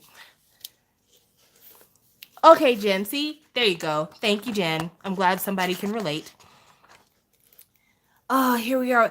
Oh, the tattoos are even worse up close. Ugh! My freaking God. Okay. No, he does not have an unfinished game of tattoo of tic-tac-toe on his arm. These headless twins. Basically the digital display from like a cheap alarm clock. No, I refuse to believe that that's real tattoos. And even for fake tattoos, why would they give him stupid fake tattoos? Why wouldn't you give him something nice? Boo! Gum! I like it. The Cowboys. A good urban cowboy. Hey. Oh, look how sexy that horse is. That is a good looking horse you got there. Nice. I'm not here for this let's share a cigarette thing. So there's something about their proximity and these strong jawlines that are giving me Brokeback tease, but still. Somebody else said I love Brokeback Mountain. Yes. But yeah, I wish I could have done without the cigarettes, but maybe it's like, let me light that smoke for you. You want me to light something else, cowboy? All right, try move. So is this like 3 girls wearing the same color scheme? Is that what that is? I don't know. Their hair looks great though. Everyone's hair is just off the charts. We love Ines Del Mar realness. Cute, cute, cute. Why do I feel like these are girls from a girl group? Like, especially this one right here. Is she a girl from a girl group? I don't know. I feel like I'm missing something here. Y'all, I feel like these girls are from a girl group. Does anybody know? That is gonna bug me. This is gonna bug me. Maybe it's because her face is so wide. I feel like she's somebody who does something somewhere. It's a good looking wig she's got on though. It looks very, very natural. But I know that's a wig because these bangs are cut. Oh, how do I reverse this? There we go. You know it's not a live stream if I don't get cut off. Okay, so we're here with Zebra Hide Realness. All right, get it, baby. Are you a zebra? Are you a leopard? Whatever you are the spiciest queen of the jungle. I know, I need to stop. Because that's high-key annoying. What is this? This is all the fashion. All the fashion. Just it's stripes, it's plaids, it's logos, it's sequins, it's fanny packs, it's everything. I can't take. It's too much. I just feel like Anna Wintour blew up a fashion bomb on me. This too. I mean, come on. It's everything. It's assassin. It's homeless. It's 70s groupie. It is schizophrenia. It's everything. It's too much. I can't. I have to keep going. Oh, and it just gets better. It just keeps getting better. It's Cyndi Lauper, Girls Just Want to Have Fun. It is also, YG inspired, early 21, Jeremy Scottish. Kilts. Yes, good association. It works. I like a pun. I hate when they do that. when you're looking at something and the orientation has been one way the entire time, and then all of a sudden they switch up the orientation on you, no one likes that. Who told them they could do this? I'm not even going to dignify it with a turnaround. I refuse. And it just keeps going. It keeps going. I don't like it.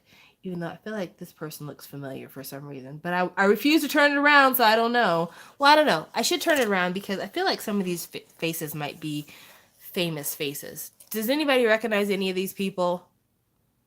I don't. I don't. I feel like they're all part of a show, maybe. Or like they're trainees, or I don't know. They all look like they're involved with something, but I can't put my finger as to what they're involved in.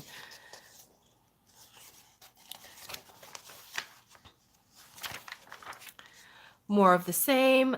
Whoa. Okay, so I told you I wasn't going to turn this around, but we have to look at this dude's pants. Like, they are outstanding. Look at all this leg real estate. Oh my goodness. I mean, definitely these are not things that people with jobs wear, but for editorial purposes, yes. Continue, pose. I mean, because they are posing to death. They are like, we are trying to win.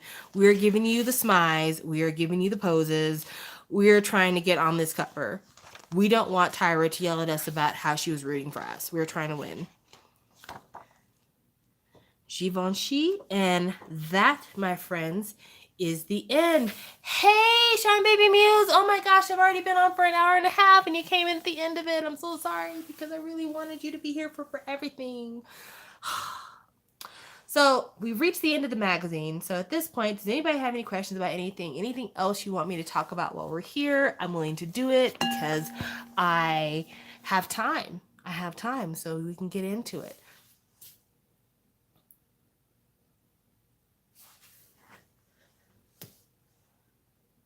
Oh, you got home from school? That's adorable. I can just imagine you getting off the bus with your backpack.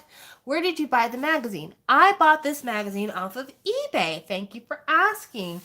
I tried buying it from like K-Town for You, and K-Pop Town sometimes does magazines as well.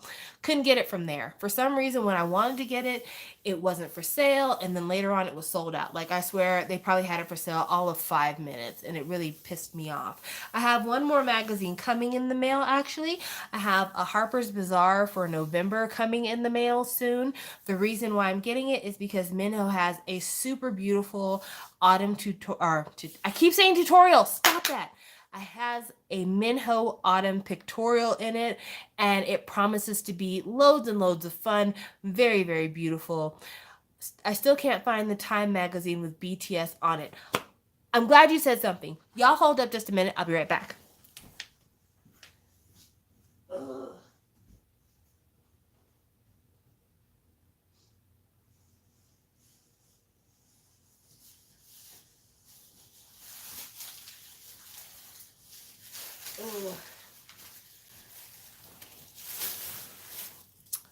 Have you listened to Taemin's pre-release songs for his new Japanese album, Eclipse in Mars? Yes, I have.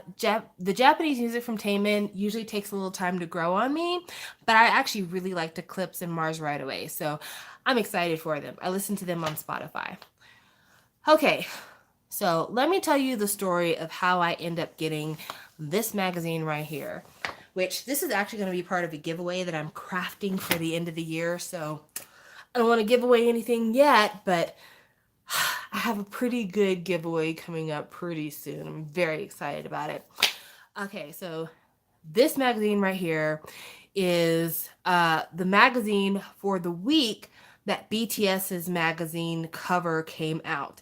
But because I live in Colorado, where they think that nobody knows who the fuck BTS is, they decided that instead of giving us the BTS covers, we get these Trump 2024, 28, 32 magazines. I bought this at the store, girl. I did not buy this online or anything. I literally bought this at the grocery store. So let me tell you the story of how I ended up with this and how things have been shitty for me in trying to get this magazine. So today is the 30th, about to be the 31st of October. Last week, on the 24th of October, not this week, Last week, on the 24th of October, I went to the Barnes and Nobles near my job to see about procuring a couple of magazine covers because I figure, there might be some left. Maybe there wasn't a rush on the store.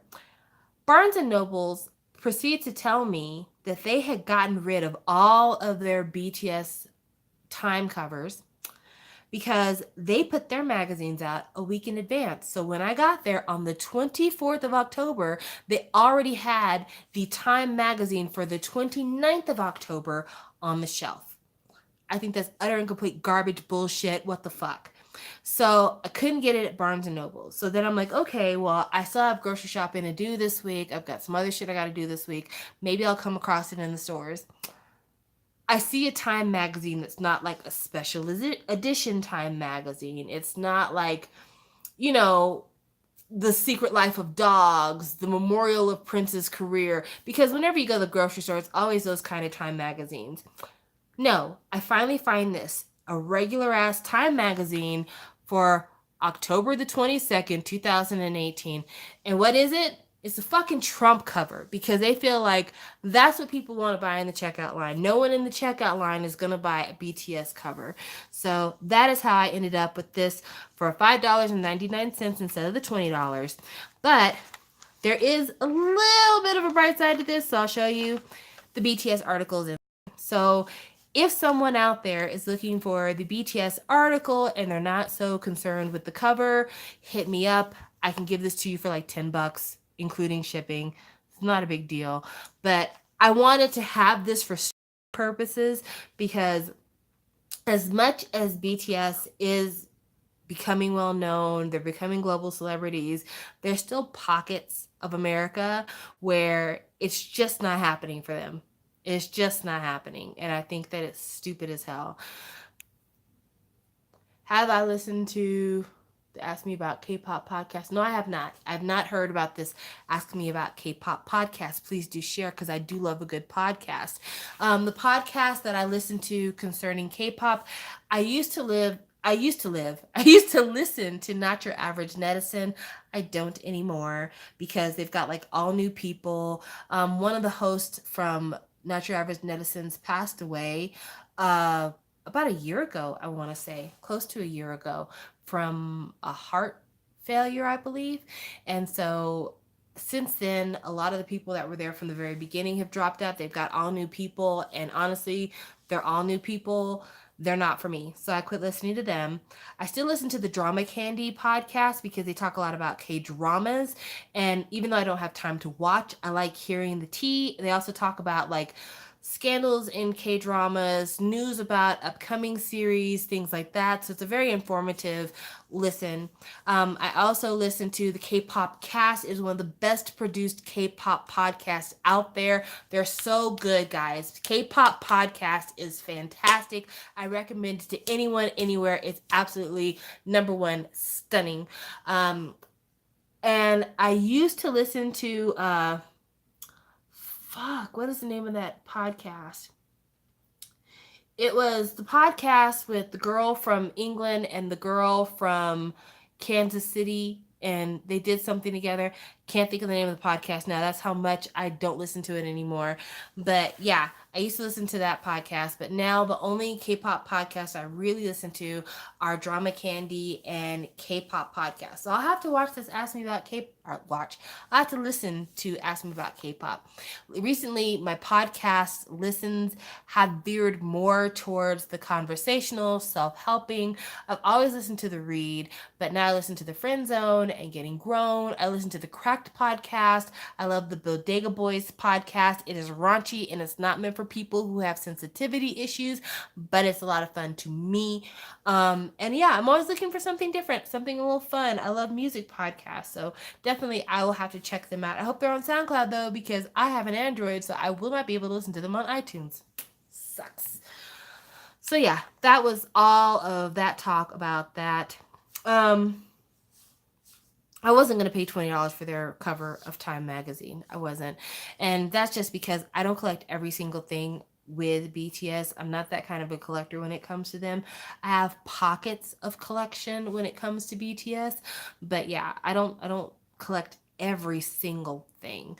But I'll tell you what, if this scandal thing is gonna blow them up in Japan, I might be on Zen Market collecting a few extras because it sounds like people are gonna start getting rid of their collections in protest, and I'm willing to take over the responsibility for you. What would each shiny member be if they were a Halloween candy? Oh man, that's a really tough question. Hmm. If Onu was a Halloween candy, he'd be a Laffy Taffy. Because there's always like a corny joke on the wrapper for a Laffy Taffy. For the most part, people like Laffy Taffy, even though it has some crazy flavors like banana Laffy Taffy. It's wild. It doesn't even taste like a banana. If Minho was a Halloween candy, I want him to be a sugar daddy. That big hard caramel chunk on a stick, and you just bite into it, and when you pull it just stretches out, and it's got that really deep kind of burnt sugar vanilla flavor to it. Not everybody's cup of tea, but still a cup of tea anyway. If I had to pick Key as a Halloween candy, I feel like it would be a packet of Skittles. I feel like Key would be a packet of Skittles because Taste the Rainbow, y'all. And not because he is a gay icon, but Taste the Rainbow because, like, he's always, like, a little bit of everything. So, you know, you get a little bit of EDM, you get a little bit of, like, folky stuff, like, you get a little bit of fashion, a little bit of cooking, you get a little bit of everything when it comes to Key. If I was going to say that Taemin was a candy, hmm. Okay. Some of y'all might not agree with this because it's an odd choice. I feel like Taemin would be a Milky Way. Milky Way is one of those chocolate bars that I never go to the grocery store and buy, but when they show up in like my Halloween basket, I eat them all the way up. Like they're one of the first candy bars I eat all the way up. And the outside of a Milky Way, it's very kind of just regular, looks like a candy bar, nothing special. You break it open and it's this like kind of fluffy chocolate foamy thing in the inside. It's a really weird texture. It's not like any other candy bar on the market, but it's just one of those things that it's just like it's a treat. It's a treat in small doses, and that's what Taemin is for me. He was somebody that I can never say that he's my first choice when it comes to stuff, but at the same time, every once in a while, Taemin gives me these gems, and I'm all here for it. So yeah, Taemin would be a Milky Way to me. If Jonghyun was a Halloween candy, gosh, it's so hard because I love Jonghyun so much. Oh, okay. If Jonghyun was a Halloween candy, and because I don't think that a lot of people have ever had this candy before, but I think it kind of sums him up, he would be a Take Five. He would be a Take Five bar, which, if you guys aren't familiar with, a Take Five bar has got like peanuts, pretzels, I think peanut butter, caramel, and nougat all coated in chocolate. It's like this weird mix of like all of the things you could put in a candy bar put into one candy bar. But it's so good because it's so salty and it's sweet and it's got softness and it's got crunchiness, and it always works all the time. And so that's why Jonghyun would be a Take Five. I never turn down a Take Five. If I had to compare him to another chocolate bar, because of course he would be chocolate, you know what I'm talking about, chocolate M's, then he'd probably be a whatchamacallit. I love whatchamacallits. They're like one of my favorite candies of all time. So that would be Jonghyun. But yeah, that's shiny to me if shiny was Halloween candy. That was a great question. Thank you for asking. I need more of those questions in my life. Any more questions? Anybody want to talk about anything? I'm trying to think if there's anything coming up. I'm excited to hear EXO's solo. I'm excited to hear Twice's new stuff, even though I haven't watched their teasers, but just because I like new things for people. I did say I was going to buy the IZ*ONE album, even though, like I said, I am only buying it for Cheon because I need to support her because JYP did her dirty. But yeah, I'm gonna buy it. I'm gonna buy the Rose version. I was looking at an unboxing, the K-Town for You unboxing, and the Rose version to me seems like it was the best one. What would be what would be your ultimate shiny concert set list? Man, I have no idea. I have no idea. There's so many songs from SHINee that I like. Like if they told me you could only pick 2 songs from every album, even if I did that, that would be a crazy long concert. The one song that SHINee did not perform in concert when I saw them that I wish that they had done because it would have meant the world to me. I wish that they had performed Married to the Music when they came to Dallas because that would have been amazing. But that was one of the songs that they did not do. Another song that I would have loved to have seen live if I had the opportunity to, I would love to see the live Hold You like in person. I've seen it on the DVD for SHINee World 5 because I have the SHINee World 5 DVD, but it's just not the same. But that would be one that like I would love to be in the audience for that because it's my favorite SHINee song actually. For years, if you've watched my channel then you know, for many years, my favorite SHINee song was Alarm Clock, which is still top tier god level song for SHINee. But I remember the very first time I heard Hold You. In fact, I remember the synth line from Hold You. The very first time I played it, I remember thinking, oh shit. Oh yeah, this is about to be something special. And the ad libs on that song, the harmonies on that song, the way that every vocal part is kind of picked out, the very sensual leads up to the chorus, the pre-chorus parts. That song is like it is the personification of sex in music. It's so good. So yeah. Oh yay! You went to the Dallas show too. All right. High five, fellow Shawwal. But yeah, like that. Those are the songs that I would want to see if I could pick songs for SHINee to sing. But also, you know, not for nothing.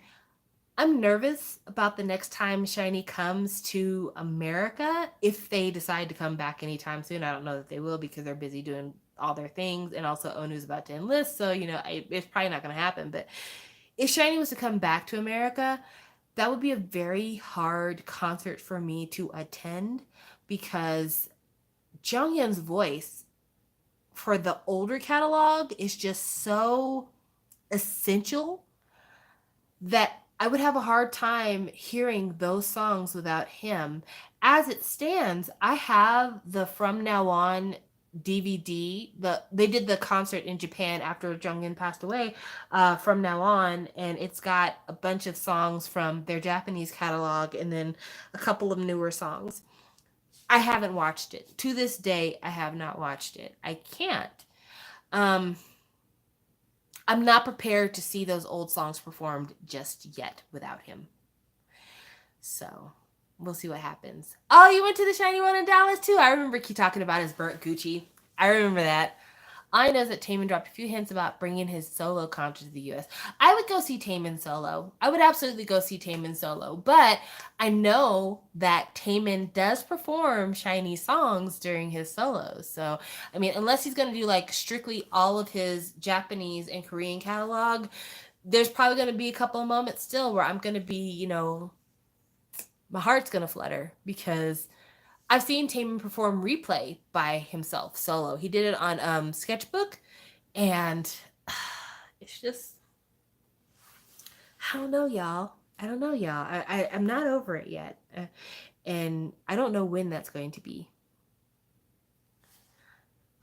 I'm surprised how many Shawwals that went to Dallas are on the chat. That's actually pretty cool.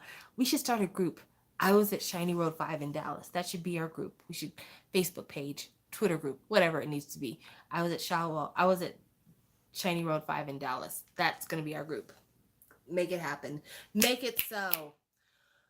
But yeah, I would go see Taemin if he came here, especially if I could convince Taemin to play some songs just for me that other people don't care about. Like if I could convince Taemin to do Play Me just for me, that would be perfect. There's another song off of the Press It album that it's the song that G Soul wrote for him. That song, I would be there for it. That song, it's like Yesterday or As Today. I can't remember the name of the song anyway, but that song is great stuff. I basically cried through the whole concert. I didn't cry through the whole concert, but I screamed like a mad woman. I screamed through the fan meet because I saw them at the fan meet and I saw them at the concert. When SHINee came to Dallas for the fan meet, there's footage on my channel of me just about losing my shit. Like my head almost explode. So yeah, definitely. I it was a great time. I was shook. My soul has never been the same. Ooh, you know what would be really good to see live with Taemin though? I would love to be in the audience while Taemin is doing the choreography and singing to Thirsty. Oh my goodness.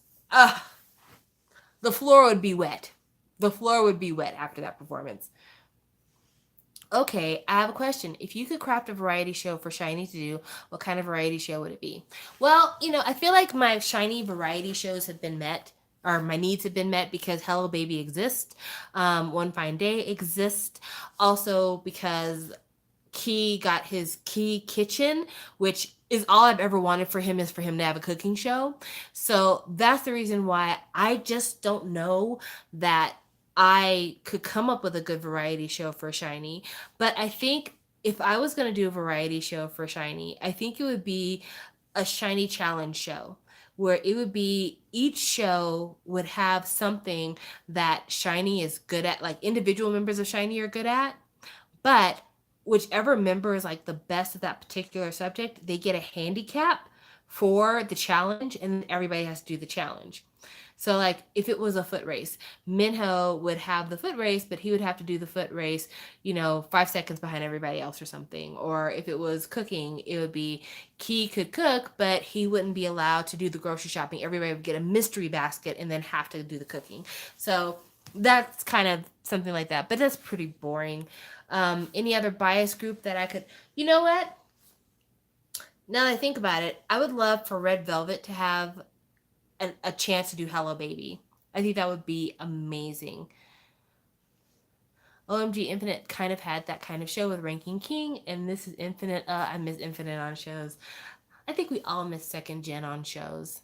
The Second Gen was pretty perfect when it came to variety and personality. But yeah, Red Velvet, I would love to see Red Velvet do Hello Baby. And the reason I would love to see Red Velvet do Hello Baby is because I feel like individual members of Red Velvet are popular within certain fandoms. And I don't know that Red Velvet is as known for their chemistry as a group. So I think having them do a Hello Baby where they all had to be responsible for a child and it really depended on their teamwork and, getting through challenges and stuff like that in order to be able to take care of this little person would be really cool. Especially because there's a lot of stuff that you don't see until people have to be put in situations where they have to cooperate. That's why, Law of the Jungle is so popular, because once you're in a situation where the only way you can succeed is by working together, that's when you start to see kind of like who's a real team player, kind of where they fit in the group, and it kind of gives you a little insight of what they're like when they're away from the cameras, because they kind of all start playing their roles of what they normally play when they're together performing. They start to play those personality wise when dealing with this obstacle with this little person. We had a show where they had to run a children's daycare. It was amazing. I want more groups to do that. I think that groups with kids is always fun. And like to this day, that is Minho's bread and butter. Like he just did Return of Superman with like all the cutest kids in the world. And like every time he is like given an opportunity to star on a show with a kid, he always takes it, because Minho is just like, he's everybody's baby daddy. Like he's all of our fantasy daddies. He is the man that like everybody will just die when he finally has a baby, because I can just imagine how precious he will be with his own child. And not saying he has to have a son. I think he'd be a great father for a little girl too.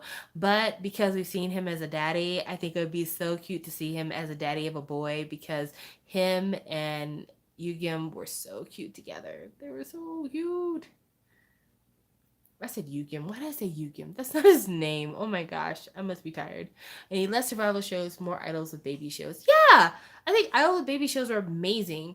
Or like idols with kids. Like, you know what? That needs to be a show for real, for real. It needs to be a show called I Want to Be You.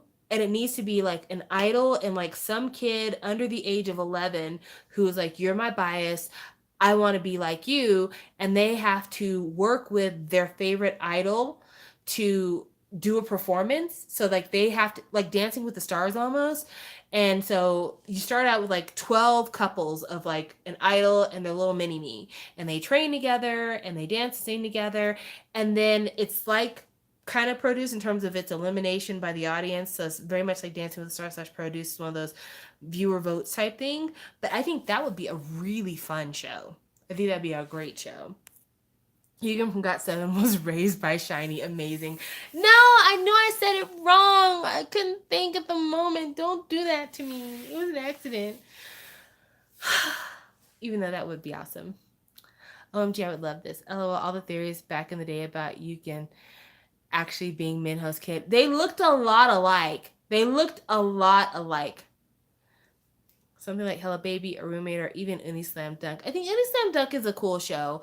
I think the only problem with it is that the show primarily focuses on them putting together some kind of a song and dance routine. And I don't think it's fair for the ones who go on the show who are like comedians and actresses. Like they get definite screen time because usually they have like some of the best personalities, but at the same time, I don't think it's really fair for them because it's not like they do something that's in their wheelhouse. And that's not fair. Did you ever watch EXO Showtime? The episode with the haunted house was the best thing I've ever seen. No, I did not watch EXO Showtime. I have never watched EXO in Variety, and it's not because I dislike. It's just because at the time that EXO was doing more Variety was during a time when I had stopped watching Variety. So like I never did watch Roommates.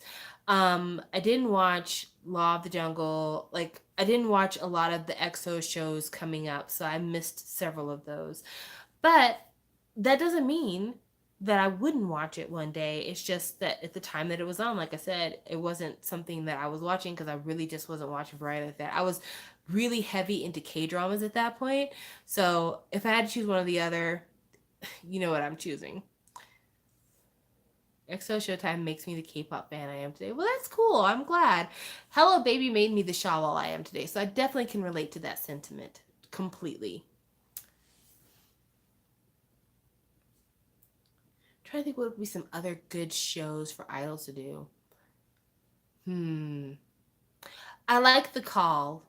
Do you guys watch The Call? Have you watched The Call? It's like a show where there's like all these different musical groups, and then they have like a special guest on there that will work with a musical celebrity to create like a song choreography stage for like just that one performance on the show. Taemin did one with BY that was really good, but there were a lot of really good songs from The Call. That's a really great variety show. Um, Favorite Halloween related media. Ooh, gosh, that's hard. Shoot. Hmm. Yes, Teo from Block B was on it. Not only was he on it, but whoever was doing the makeup for that show was a damn G because they covered up all them bat wings on his neck and gorillas on the back of his neck. I mean, he looked like he had brand new skin. Like they really powdered him the hell down. That face was beat for the gods. Favorite Halloween related media.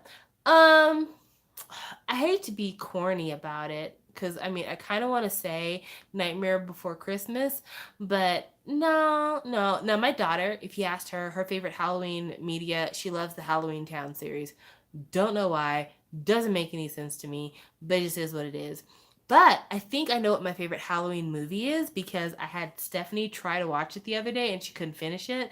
And I didn't even realize that movie was scary because I've never thought of it as a scary movie. I've thought of it more as a thriller. But The Devil's Advocate with Keanu Reeves and Al Pacino and Charlize Theron.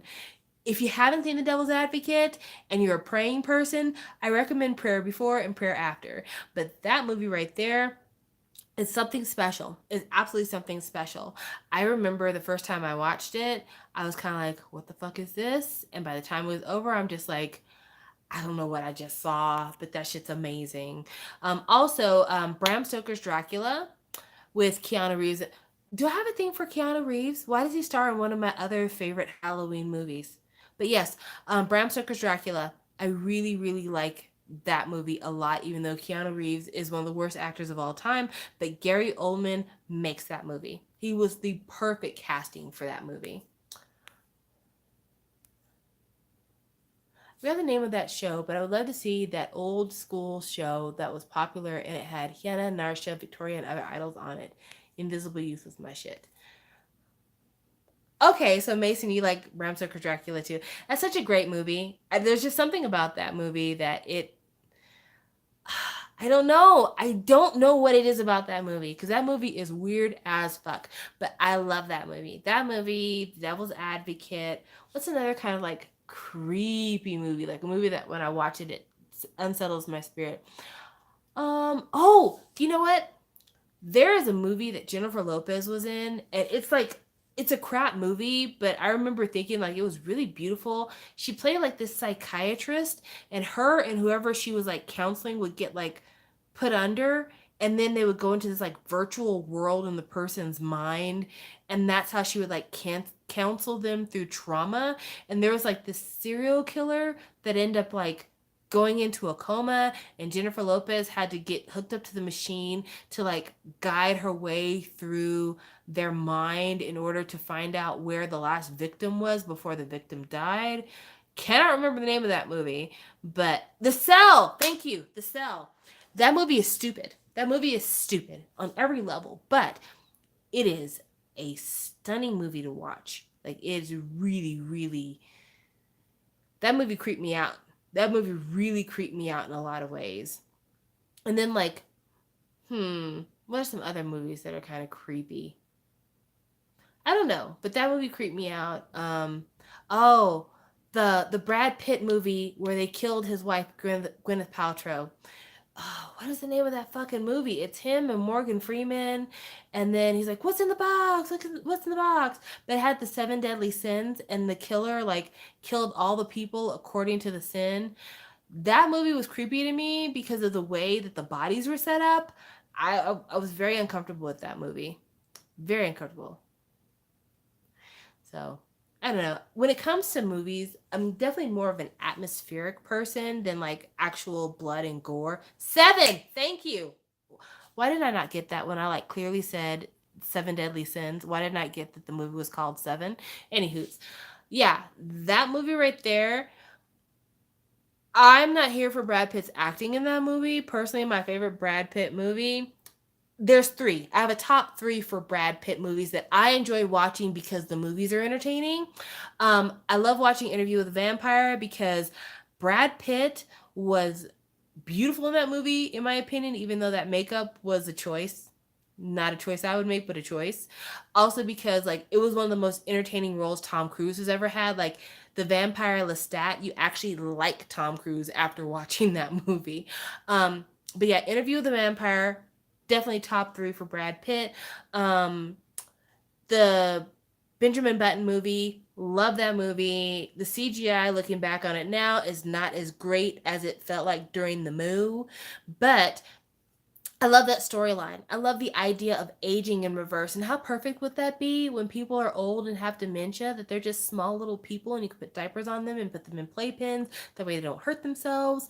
And then Inglorious Bastards. I love Inglorious Bastards. That movie has got problems, but at the same time, I really, really like Inglorious Bastards a lot. I really, really love that movie. Brad Pitt is one of those people that like I don't go to the theaters to see him, but he just happens to be in stuff that I really like.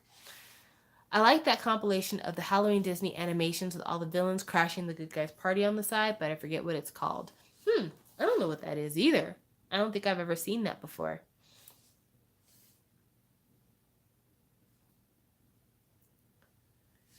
What's another good Halloweenish movie? You know, when I was a kid, I used to really, really like the Nightmare on Elm Street movies because, like, they actually got, like, funny later on. But I haven't watched a horror movie in a long time. Have you seen Shutter Island? No, I have not. I have watched several Watch Mojo countdowns where Shutter Island was on it and the ending was spoiled for me, but I have not actually watched the movie.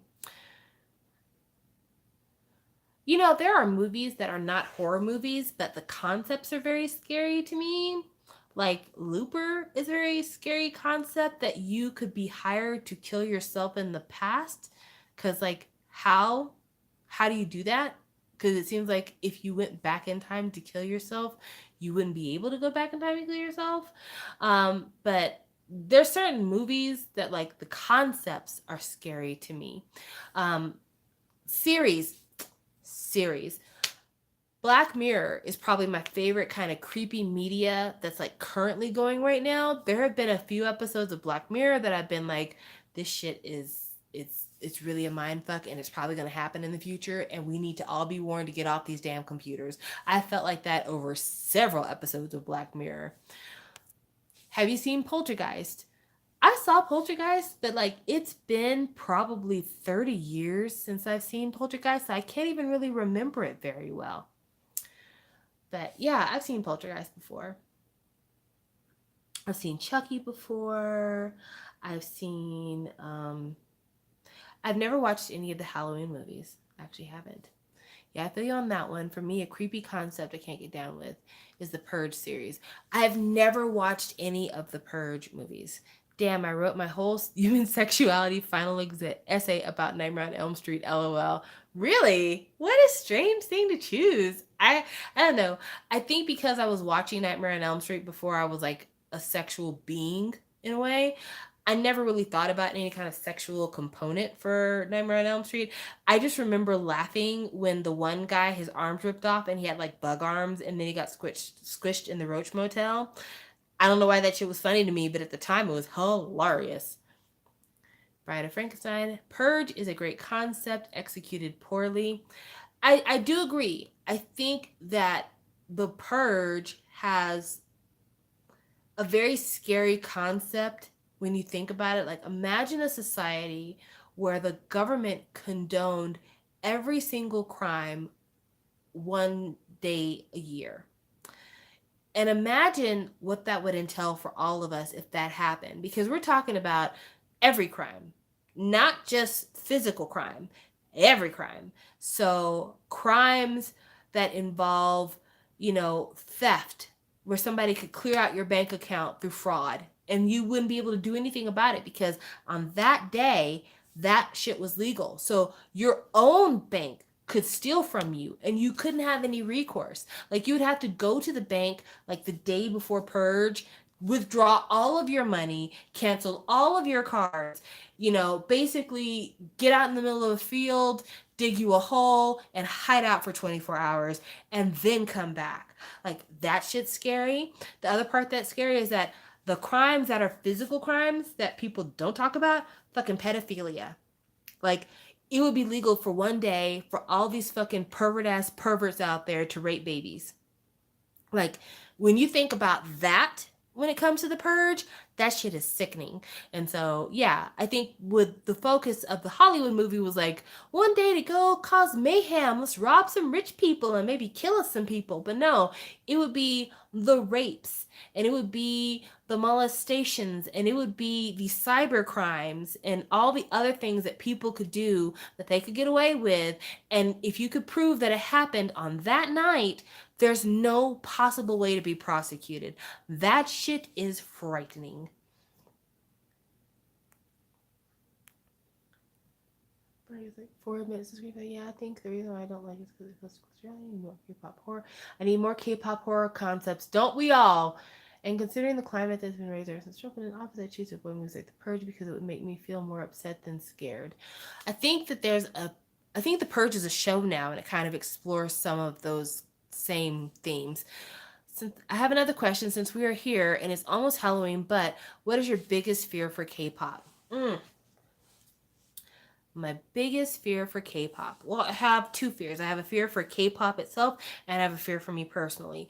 My fear for me personally is that, sooner rather than later, I'm going to stop being able to relate to K-pop. And I'll be sad for that day to happen because K-pop has been such a big part of my life for so long now. Like, I got into K-pop hardcore. Like I knew about K-pop in 2011 and I even knew about it in 2010 to be quite honest, but the year that I really got immersed in K-pop was 2012.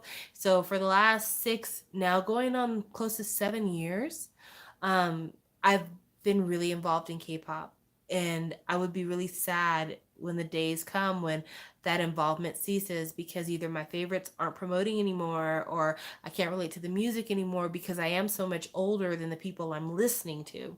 So that's a personal fear for me when it comes to K-pop.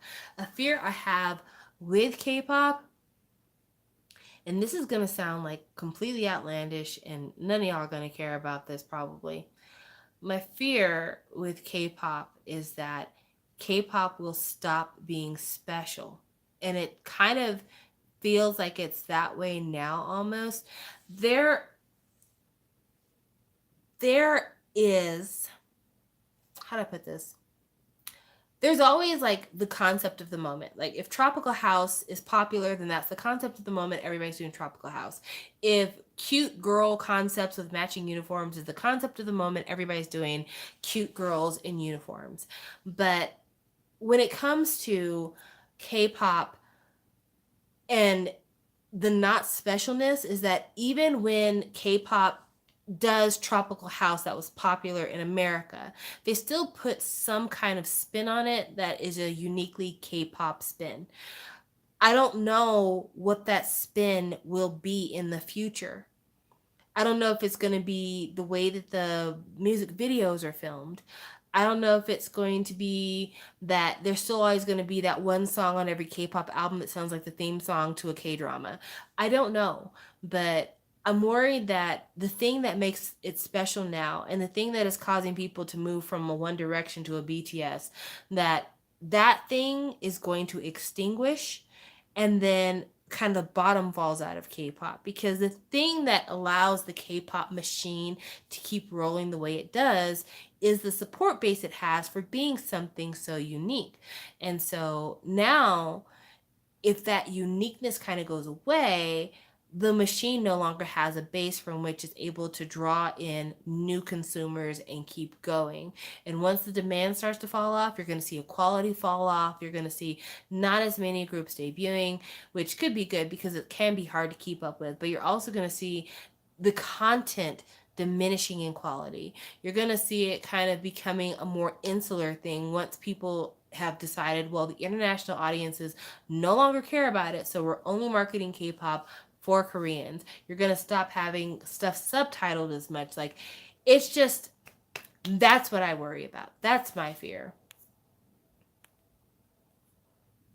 I feel like with popularity getting bigger and bigger, things are becoming more and more safe and generic. Like K-pop 5 years ago feels so conceptually different compared to how it is now. It's too much about following trends now. But I think eventually K-pop is going to reset itself once it becomes less like trendy if that happens. Yeah, the more popular they get, the more schedules they get, and the more schedules they get, the less rest they get. One of the things that I miss in K-pop is the story video that didn't require a master's degree in literature. I miss that a lot. Like, you don't have to be somebody who is an expert Egyptologist and able to understand hieroglyphics to watch a video like K-Will's Please Don't. You know, that's a video that anybody can watch and we all get the point of the video, you know? Or a Gaian's Fuck You. You don't have to have a degree in psychology to understand what's going on in that video. It speaks for itself. And there's still very strong concepts. You know, it's not that the concept is weak because it's simple. It's that in its simplicity, it makes a larger statement as a whole because we can all relate to it. And now you've got videos that are beautiful videos and it's lovely that there's these high concepts involved. Sometimes it just goes completely over my head. And, you know, I'm talking about entertainment here. I don't want to think that hard for some shit that's entertaining. I want something that's simple, but still has like a story arc or a twist or something that keeps you coming back. Something that makes you want to watch the video over and over again. Because that's the other thing. Like some of these songs, I might watch the video once or twice and then I don't ever watch the video again. I listen to the song. And it's because either the video is just beautiful people looking beautiful or it is some kind of weird, the flower represents virginity and the blood dripping on the flower represents being taken, and the smoke behind the blood means that this is a relationship that's not going to last. And the reason why it's taking place in a green room is because the forest is the only place where you'll find innocence, because man has corrupted the urban world. I don't want to do all that. I'm sorry. I don't want to do all that. I just want to watch some shit that I'm like, oh, that was really cool. So yeah, that is something I would like to be brought back to K-pop. Like K-Will's Please Don't was one of those videos that it wouldn't have mattered what he was singing. If you play that video for somebody, at the end of it, they're like, wow, that was a ride. And I would like to see that. I would also like a return to videos that had a lot of focus on the choreography. I don't think it's fair that we have to wait for a dance practice video for us to be able to see these dances. You know, they do so many quick cuts in the video that, like, you don't know what the dance is until they either do a stage on a music show or you see the dance practice. And I don't want that no more. I want to see a good chunk of the dance in the video. That's one of the things that makes the Sherlock video by SHINee so terrific, is that there is a storyline, true enough, even though it's kind of a bullshit storyline, but you get so much of that classic choreography in that video. Like, before they even hit a stage to do it, if you watch the Sherlock video, you know what the highlights of the choreography are. Now, if you really want to deep dive into the choreography, you got to watch the dance practice with the toilet paper roll, but I'm just saying to say that that would be nice. Let's see here. Commentary. It's starting to look more about aesthetics and less about storytelling. To be honest, I think a lot of those super drawn out story videos are mostly bullshit. I think that concept rely way too much on symbolism and theories. If I ever get another Haru in my K-pop fan lifetime, I'd be so happy. Yes, Sherlock is forever my fave. Yeah, you know, I think a Haru storyline, there's so much that can be done. 4 Minutes Crazy is one of my fave MVs purely because it really shows off how good the choreo is and nothing more. Right. You know, some of the best videos in all of K-pop are choreography based. Like, you know, the legend that is EXO now, to me, was built the day that they did Growl. Because I liked What Is Love. The first time I heard it, I'm like, this is a fucking slow jam. I love this shit. I was not as big a fan of Mama, but I liked History okay. I didn't really care for Wolf. There's a lot of people who love Wolf in a special place in a deep chamber of their heart. Not for me. But Growl, nothing but steady cam choreography, and it freaking works. It sells itself.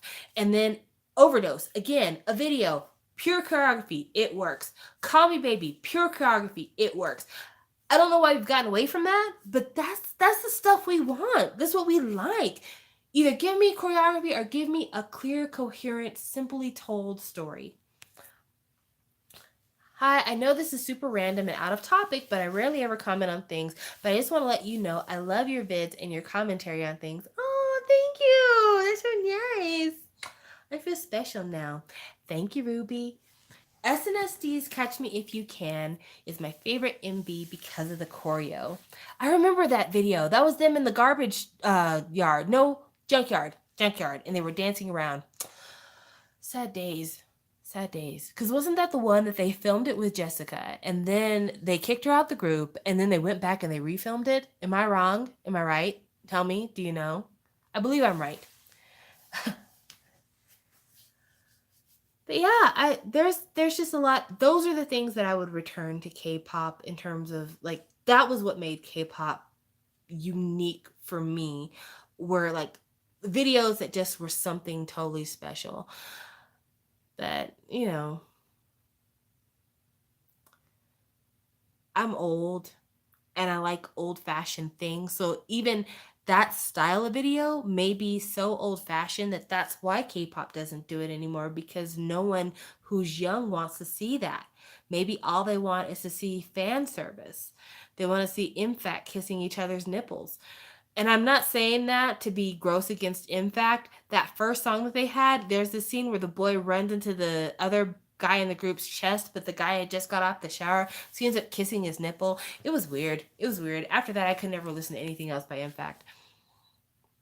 Also, storyline MVs made everything so much more corny, but in a great, amazing way.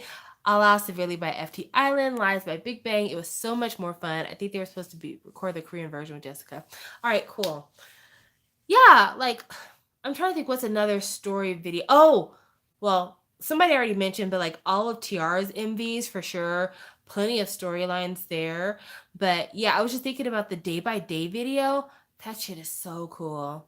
I really love that. That's a great video. And the song was so wistful and so nice. Pray by Sunny Hill. What a storyline. That thing is practically a movie. There's a lot of that in second gen that we just don't get now. The Grasshopper song by Sunny Hill, that one's a great cute storyline, and it has like a social point to it as well. There's so much good. There's so much good out there, and I really wish that people could bring some of that back. Cause like, okay, I was watching Fromis Nine's Love Bomb video, which I think the song for Love Bomb is cute. If I had to choose between Love Bomb or La Vie en Rose, they're kind of on the same plane for me. But the video for Love Bomb, what the fuck is going on in that video? Like real talk. What was I even looking at? What was I even looking at? Sad days. I think MVs nowadays are a reflection of what most fans want now, so story-based MVs tend to be more prevalent for indie groups and singers. Tiara's Day by Day, Lovey Dovey, Sexy Love, and Cry Cry MV got me in the feels. There's so many good things that Tiara does. Like, you know, somebody pour some out for the homie, because Tiara, their video catalog is untouchable in K-pop. I can't think of another group that has as many like great story music videos as Tiara has. Like they're amazing. I've been meaning to do a video on editing in K-pop videos.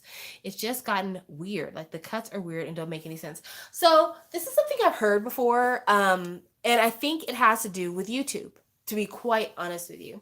So I have gotten to the point where it feels like every single second or half second, there's a cut in the music video. Like there's just enough time to utter out a syllable and then it moves on to the next thing. Or if they're not cutting the scene, they're doing like a zoom in or a zoom out. So there's constant movement in the song. But I think that they do that because of YouTube, because that's the way YouTubers edit their videos. Like when you watch, for instance, I like to watch the Philip DeFranco show because I like to see the news on his show. He has it to where when you watch his video, because I couldn't figure out what it was for a long time, at the end of every sentence, there's a jump cut. So he'll say a sentence. So I'm just going to pretend I'm Philip DeFranco. So it's early on Monday night in September at the lavish top floor suite of the Ritz-Carlton in Los Angeles, and Jimin, 1/7 of BTS, the most popular boy band in the world, is napping. Jump cut. You can't blame him for being exhausted. Jump cut. And that's what it is. And it's weird, but he's not the only person who does it. You can look at any of the makeup bloggers, kind of. And same thing, like the scene changes as soon as they take a breath or as soon as they finished a phrase. And it makes it to where when you're looking at the smaller screen, because it's flashing so much, I guess, it draws your eye, and I guess it's more interesting on a smaller screen to have all those cuts. The problem is when you're watching the music video, especially if you're trying to follow along with like who's in the scene, who is singing, what is going on. When you have those kind of jump cuts, it's impossible to follow any kind of a narrative because it moves around too much for storytelling purposes.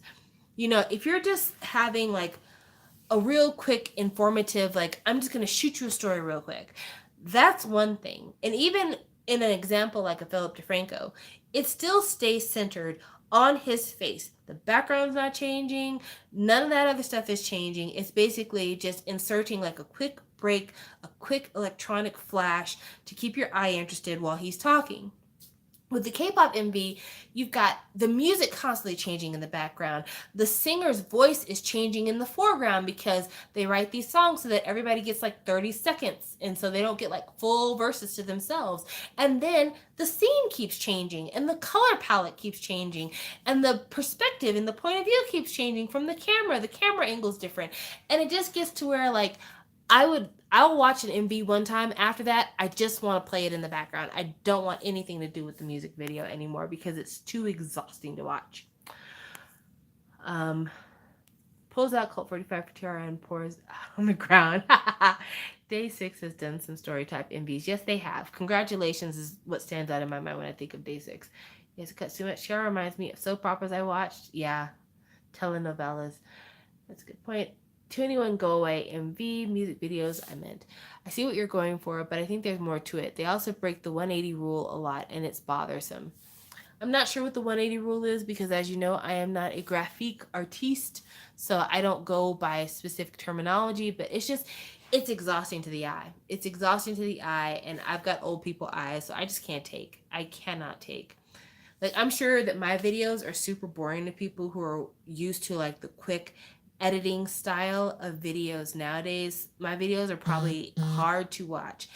And I'm sorry, but, I do things the way I do because it's what I'm comfortable with. Also, I suck at editing, and I do a lot of live, so there's no editing to be done during a live.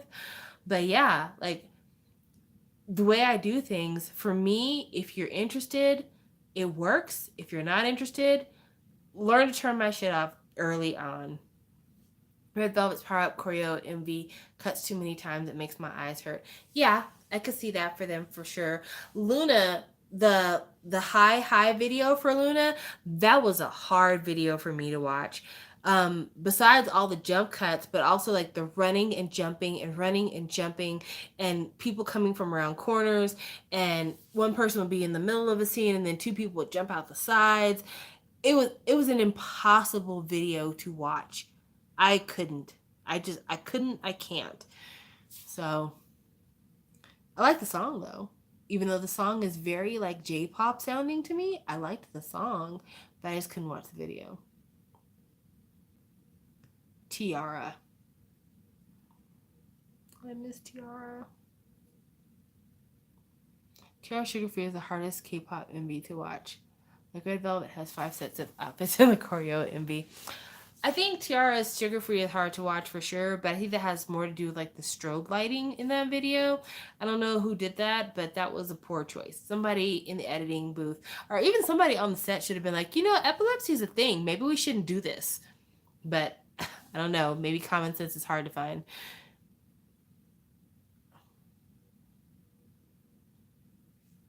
You know what video I really like, and it's a choreography based video, but I never talk about it on my channel. It's the video for, I just had it on my mind and then I lost it. Crap. It's got to come back to me now. Fuck. What's the name of that video?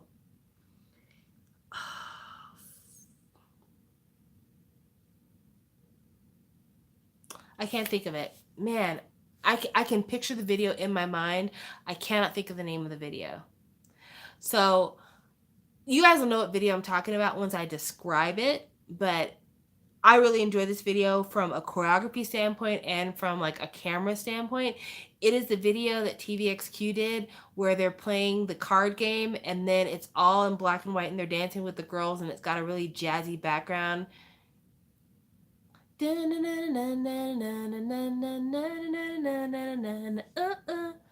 you know the song? It came out after something. Spellbound! Thank you very much. Spellbound.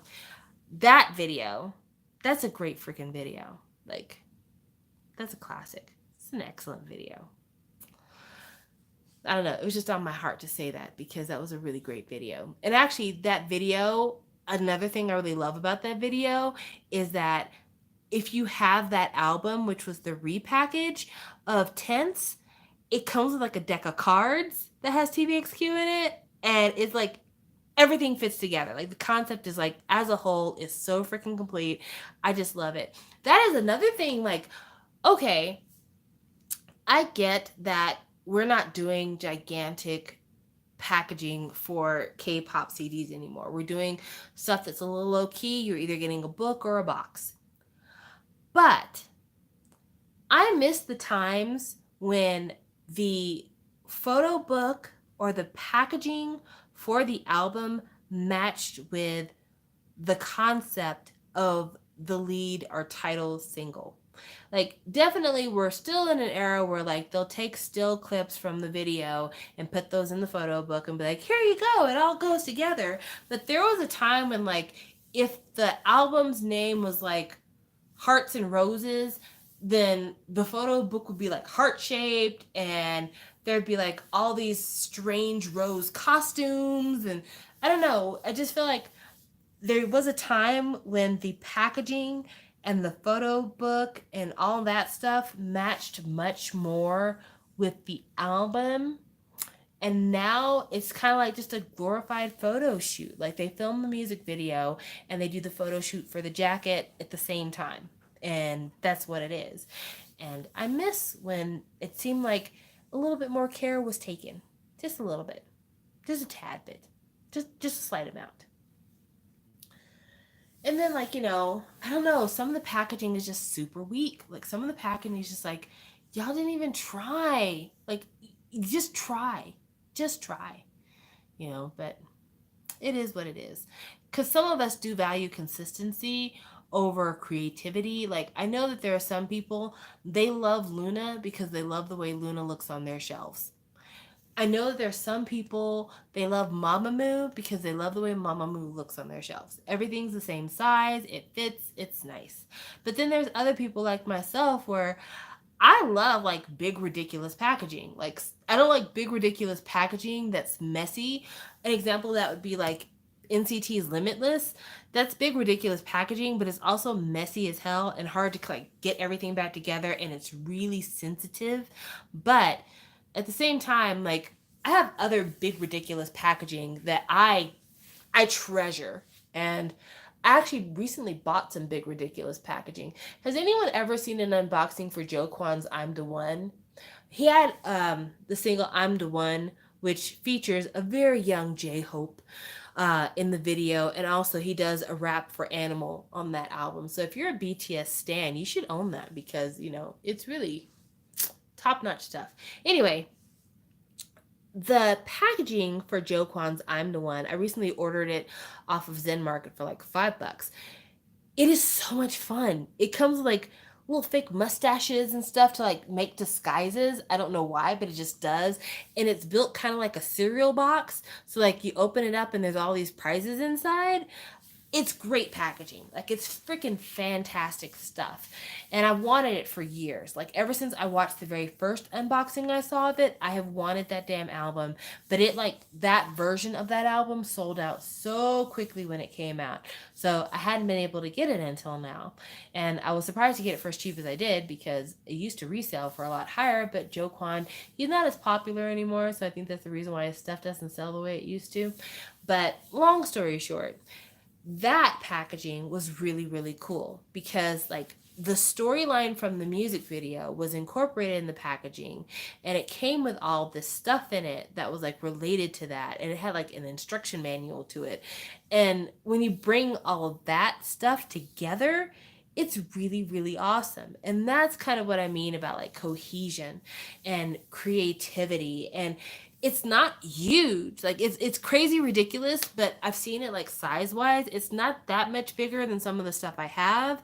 But yeah, just like fun shit like that. Bring that back. That's a good time. But I've wanted it for so long now. So long. And I'm finally getting it, and I'm super psyched. I don't know when I'm going to ship it here. I might wait a little while to do that, but yeah, it's going to be fun. Speaking of fun, if you are not a member of my K-pop Secret Santa friend group, might I suggest that you find someone to exchange K-pop Santa gifts with. Every year, I campaign for people to do Secret Santas within their own particular friend group.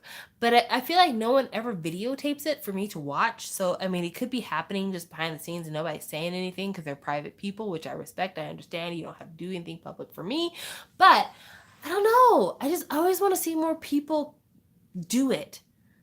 Wait, that sounded really raunchy. I want to see more people participate in their own way for Secret Santa, or see more people participate in International Unboxing Day. I think a lot of people don't remember International Unboxing Day until the day it happens.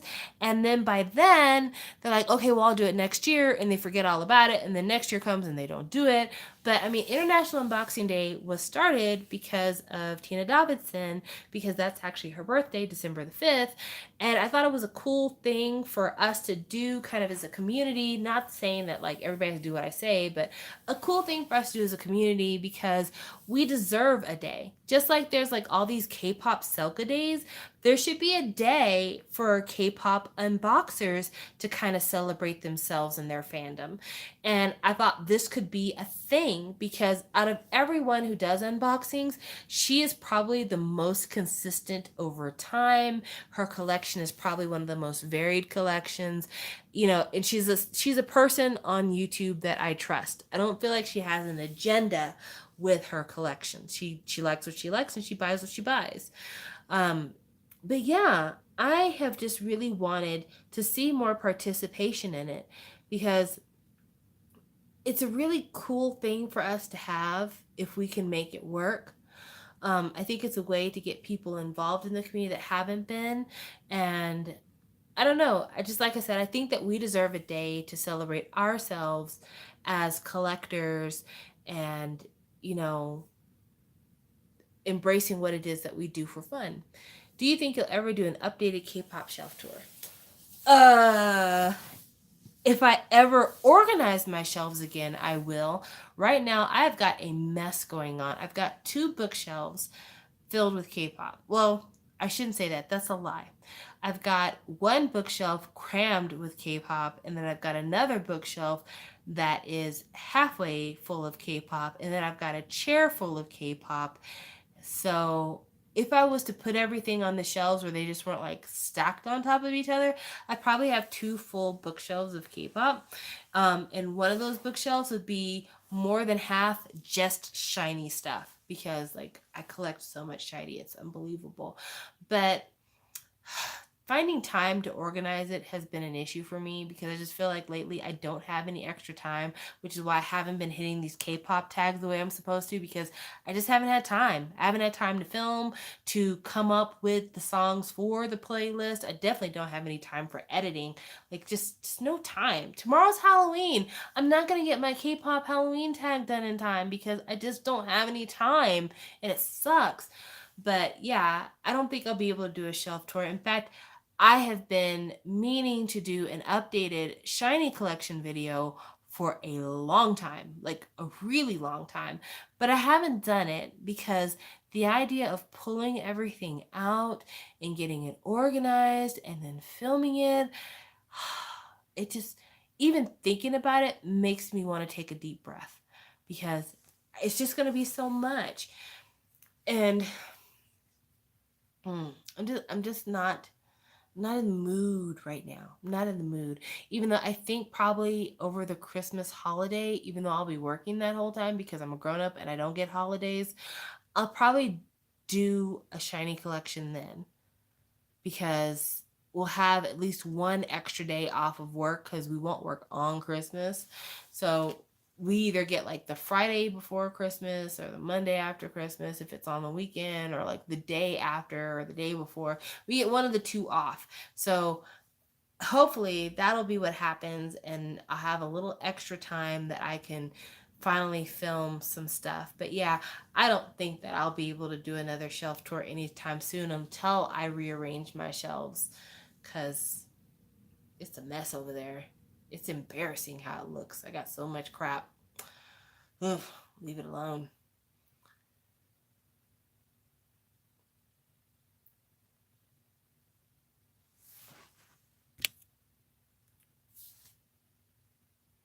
Well, I have now been on for 2.5 hours, and I appreciate everybody who's hung in there with me. But I think for a few of you, it might be bedtime, because it's like 11 o'clock here, which means it's at least almost midnight in Texas, probably 1 in the morning over in New York. It's late. So I probably need to get off of here, but I do thank you for joining me while I was flipping through my magazine. Thank you for talking about nonsense here. Um, I don't know. I just appreciate you guys being around. I am not a super popular YouTuber. And I'm not saying that like I'm surprised or I should be more popular. I'm saying that because like I acknowledge that I have a very small base of people who care about anything that I'm doing. And for you guys to show up for this, even though, I have a little over 2,000 subscribers, to have 15 people here. At one point, I had 20 people here. It means a lot to me because you could be doing anything else at this time besides listening to me ramble, hearing me be an absolute mess, but you choose to spend your time with me, and that means a lot to me. And it means a lot to me, not just because it's nice to know that you're heard, but I feel like you put me as a priority. And a lot of us suffer from the feeling of like, I'm lonely because no one puts me as a priority. And so you make me feel less lonely by knowing that you're spending your time with me. And I haven't been able to give back as much as I've taken from you all. And so I have been thinking about a giveaway that I can do that could express kind of my gratitude for all that I've been given for so long. But I'm debating about how I want to do this. So here's my idea. You guys tell me what you think. I'm thinking about doing an I love it box where it's a box of just shit that I love, that I have extras of, that I put in a box and I give away to one person here in the States to have, and be like, all you got to do is be a subscriber and tell me why you're a subscriber, and then I send that shit off and I give you a box of shit I love. But I've also thought about like trying to give it to multiple people. Like maybe instead of doing one box filled with a bunch of little stuff, maybe doing like three small prizes to give to different people, and maybe one like international, I'll buy an album and ship it to you type of thing. So I haven't really come up with what I'm going to do just yet, but I'm kind of leaning more towards the shit I love because I've got like all these extra shiny Japanese CDs that I could give to somebody. I've got extra Story of Light CDs. I've got extra BTS stuff. I mean, I've got a lot of extra things that I could box up and give to somebody and be like, here, this is shit I love. I just happen to have extras of it. I hope you dig it. But I don't know. I'm debating on what would be a good way to do it. But then again, I don't know how people would feel about me giving them something that's used, And that's why I'm like, maybe that's not going to work. So that's why I think on the flip side, maybe it should be just like three or four small, like, I'll buy you a CD from some random CD person. So, like, if you live in Jakarta, I'll buy you a CD from Yes Asia. If you live in Texas, I'll buy you a CD from Import CDs. So, I don't know. What do you guys think? Which one do you think sounds okay? Do you think even anybody would it matter to somebody if the CD is used, if it's not missing anything? Because I wouldn't give out a CD that I've opened, that I took all the fun shit out and I'm like, here, all you get is the disc and the photo book. Like, I would leave the photo cards in and stuff like that. But I don't know. Like, what do you guys think? Do you think that that's something that would be a worthwhile endeavor? Or do you think that's something I need to just not even consider? I will wait for your answer.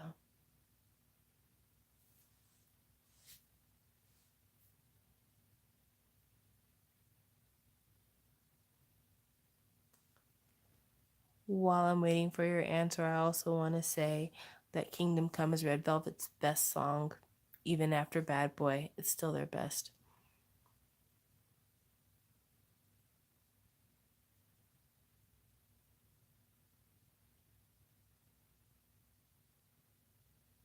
No opinion? Nobody has an opinion at all about that? That's disappointing. Or maybe y'all are still typing and it's taking a while to write your answers. I'm gonna go with that. I would enjoy anything I get from you, whether it's used or not. Okay, cool. Because like I said, I've got ideas already. I've got some BTS stuff. I've got like all their latest comebacks I would be giving away. So like the entire Love Yourself series I would be giving away.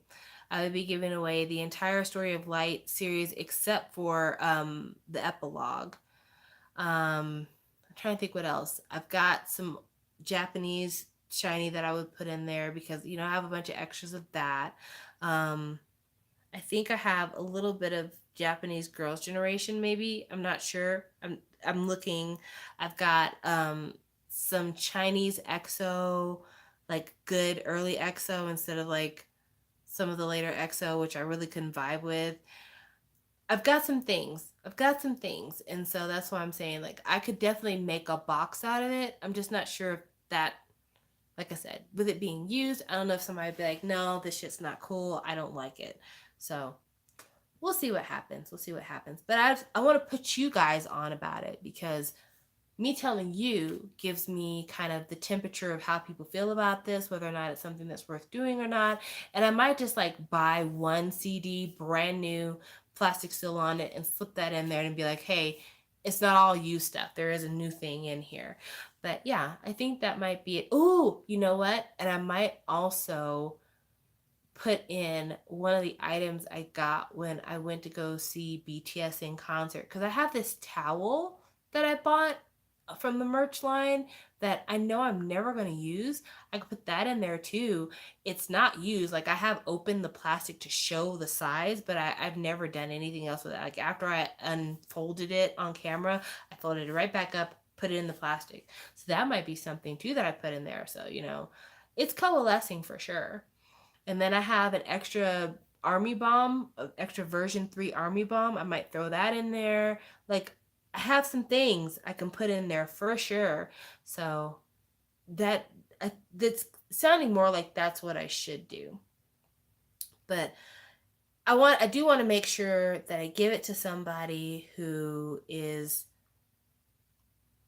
I can't say I want to give it to somebody who likes me the most because like there's no way to gauge that, but I do want to give it to somebody that is not going to turn around and then flip that shit for coin. Like that's the other concern I have is like somebody would get in the giveaway just to get it to turn around and sell it. And I'm not saying you can't sell anything I give you ever because you're a terrible person because life happens and sometimes you got to get rid of stuff. But like it would make me feel bad if somebody won my giveaway just to turn around and be like, okay, I've got a whole bunch of stuff I could sell on eBay or a whole bunch of stuff I could sell on Facebook or a whole bunch of stuff I could sell on Mercari. Like that would hurt my feelings. And I'm sensitive. You guys know I'm sensitive. I've talked about it before. So yeah, hopefully that's not what happens. We'll see. Oh, and I'll throw this in there too. I'll throw this magazine in there because I mean it's not the really collectible one, but it's still got a BTS article in it, so maybe somebody will like it. But yeah, I'll throw that in there as well. All right, then. Well, you guys have a great night. Thank you for your feedback. I hope you guys are staying hydrated, even though winter weather is here and we feel like we don't need to drink as much water because it's not hot outside. You still need to drink plenty of water because why do your lips always feel more chapped in the winter? Because it is a dry dehydration going on. Drink, drink, drink, drink, drink. Drink hot cocoa, drink coffee. Despite what you hear, you can still drink coffee to help with dehydration because liquid is liquid.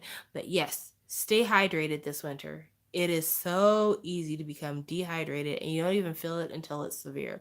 So definitely take care of yourselves, guys, and I will talk with you later. Thank you for joining me. Bye. Oh, and for those of you who came into the chat late, like I said, I've been on this thing for 2.5 hours. There's plenty of stuff to watch in the first hour, and some of it was pretty fun. We had a good group chat going on then. But I'll talk with you guys later. Bye.